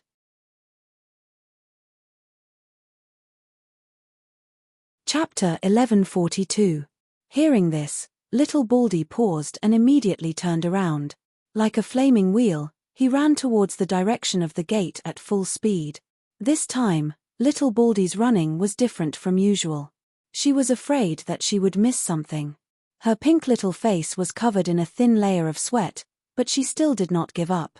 While panting, she saw the noble-looking young man under the tree from afar. The young man was wearing a decent suit with a white rose on the pocket of his suit. He seemed to be preparing to leave. Who else could it be but Hellion Qingchen? In the entire family, only Qingchen could get close to little Baldy. Beligaju and Bailey Shangxie had to stay 100 meters away from her. The demonic nature was too strong and would disturb little Aju. They knew this better than anyone else. Therefore, Bailey Shangxie was now sitting in the sports car outside the courtyard with a cold smile. He had thought of many ways to kill the Lin family. Little Baldy had seen her second brother before, but that was only a photo. Now, she saw Hellion Qingchen in person. Little Baldy immediately pounced on her second brother. To be honest, if it were anyone else, they would definitely be pounced on by little Baldy like this. After all, her strength was obvious. Only Hellion Qingchen curled his lips and hugged his younger sister in his arms. Second brother, is it second brother? Is it a living second brother? It's not the second brother in the photo. When little Baldy was excited, she completely showed her true colors when she was a monk on the mountain. Second brother, why are you here? Didn't you say that you can't see me? Why is second brother so tall? Why am I so small? Hellion Qingchen listened to the little girl's words with a doting expression on his face. Aju, eat more. You will grow taller in the future. But I can already eat enough, and I'm still so small. When it came to height, little Baldy was distressed. Hellion Qingchen patted his little sister's head. His eyes fell on the little girl's hand, and his gaze turned cold. Does it still hurt? It doesn't hurt. Little Baldy raised her little hand. Second brother, don't worry. When I recover, I will go and catch that person and beat him up. Hellion Qingchen agreed with her sister on this point. If you want to beat him up, just do it. Don't hold it in. Yes. Second brother, a living second brother. Little Baldy was so happy that he kept repeating the same sentence. Hellion Qingchen also missed her little sister. She kissed her little forehead and said, "When you grow up, my brother and I will come to pick you up. Mom and Dad are waiting outside. I can only stay for a while." My brother asked me to take a picture of you and show it to him. I saw Big Brother. Speaking of Bailey Shangxie, little Baldy was even more eager to express his feelings. His little paws hugged Helian Chingchen's waist as he raised his little face and said seriously, "That day when I was shopping, I saw the commercial that Big Brother acted in. After that, I stood there and watched for a very long time." Helian Chingchen was still smiling. Suddenly, he realized that someone was approaching. He let go of little Baldy in his arms and then put the package in his sister's hand. "You don't know how to use a bank card. These are all given to you by your brothers. If you don't have money, write letters to your brothers. I brought a lot of money down the mountain this time, but I can't spend it." Little Bald Head puffed up her cheeks and finished speaking. She still took the package. She and her brothers had never been courteous, but she was reluctant to let Chingchen go. Her little hand kept tugging on Helian Chingchen's suit. Helian Chingchen looked at his sister in front of him, then squatted down and kissed her face again. Like a little adult, he instructed little Baldy, "Adieu, we will come to pick you up soon. Second brother has to leave. Coming to see you this time is already a violation of the precepts. It is not good for your cultivation. Mom said that you are in the Bai family and have Baijan's protection. We can rest assured. Even if Mom, Dad, and brothers are not by your side, as long as you have something, we will appear." "Okay." Little Baldy never cried, but when he heard that his second brother was leaving, the little guy's eyes were a little red. No matter how reluctant he was, his little hand also let go of the cloth he was holding. Helian Chingchen glanced behind him. Then, he walked out of the courtyard. Separated by the iron gate of the courtyard, little Baldy was lying there. His little hands were grabbing, and his big round eyes were unwilling to look away. He kept looking until Helian Chingchen's figure disappeared. When Baijan arrived, he saw such a scene. He did not know who little Adieu was looking at. He frowned and looked outside, but he did not see anything. Baijan had always been smart. His first reaction was to check the surveillance cameras in the courtyard. But the strange thing was that there were flowers everywhere in the video. However, according to the guard on duty, little Adieu had indeed seen a person. That person was a boy about the same age as her. A boy. When Baijan heard this news, his brows furrowed even tighter. Just as he was still thinking about the relationship between that boy and little Adieu, outside the military compound, a pure black extended Rolls-Royce with an aura that was difficult to ignore drove into the traffic. Bailey Shangxie sat in the car. His handsome face had already grown into a little Prince Charming that could make little girls blush. The corners of his mouth curled up, and cold white teeth popped out between his thin lips. He snorted coldly and said, "It seems that this Baijan treats his sister quite well. The Bai family is quite reliable." Helian Chingchen pulled up the photo from her phone and showed it to Bailey Shangxie. Little Adieu has grown a little taller now. Bailey Shangxie had always been a brother lover. First, he wiped the corner of his brother's mouth. Then, the two youths leaned their heads together and looked at their sister's photo.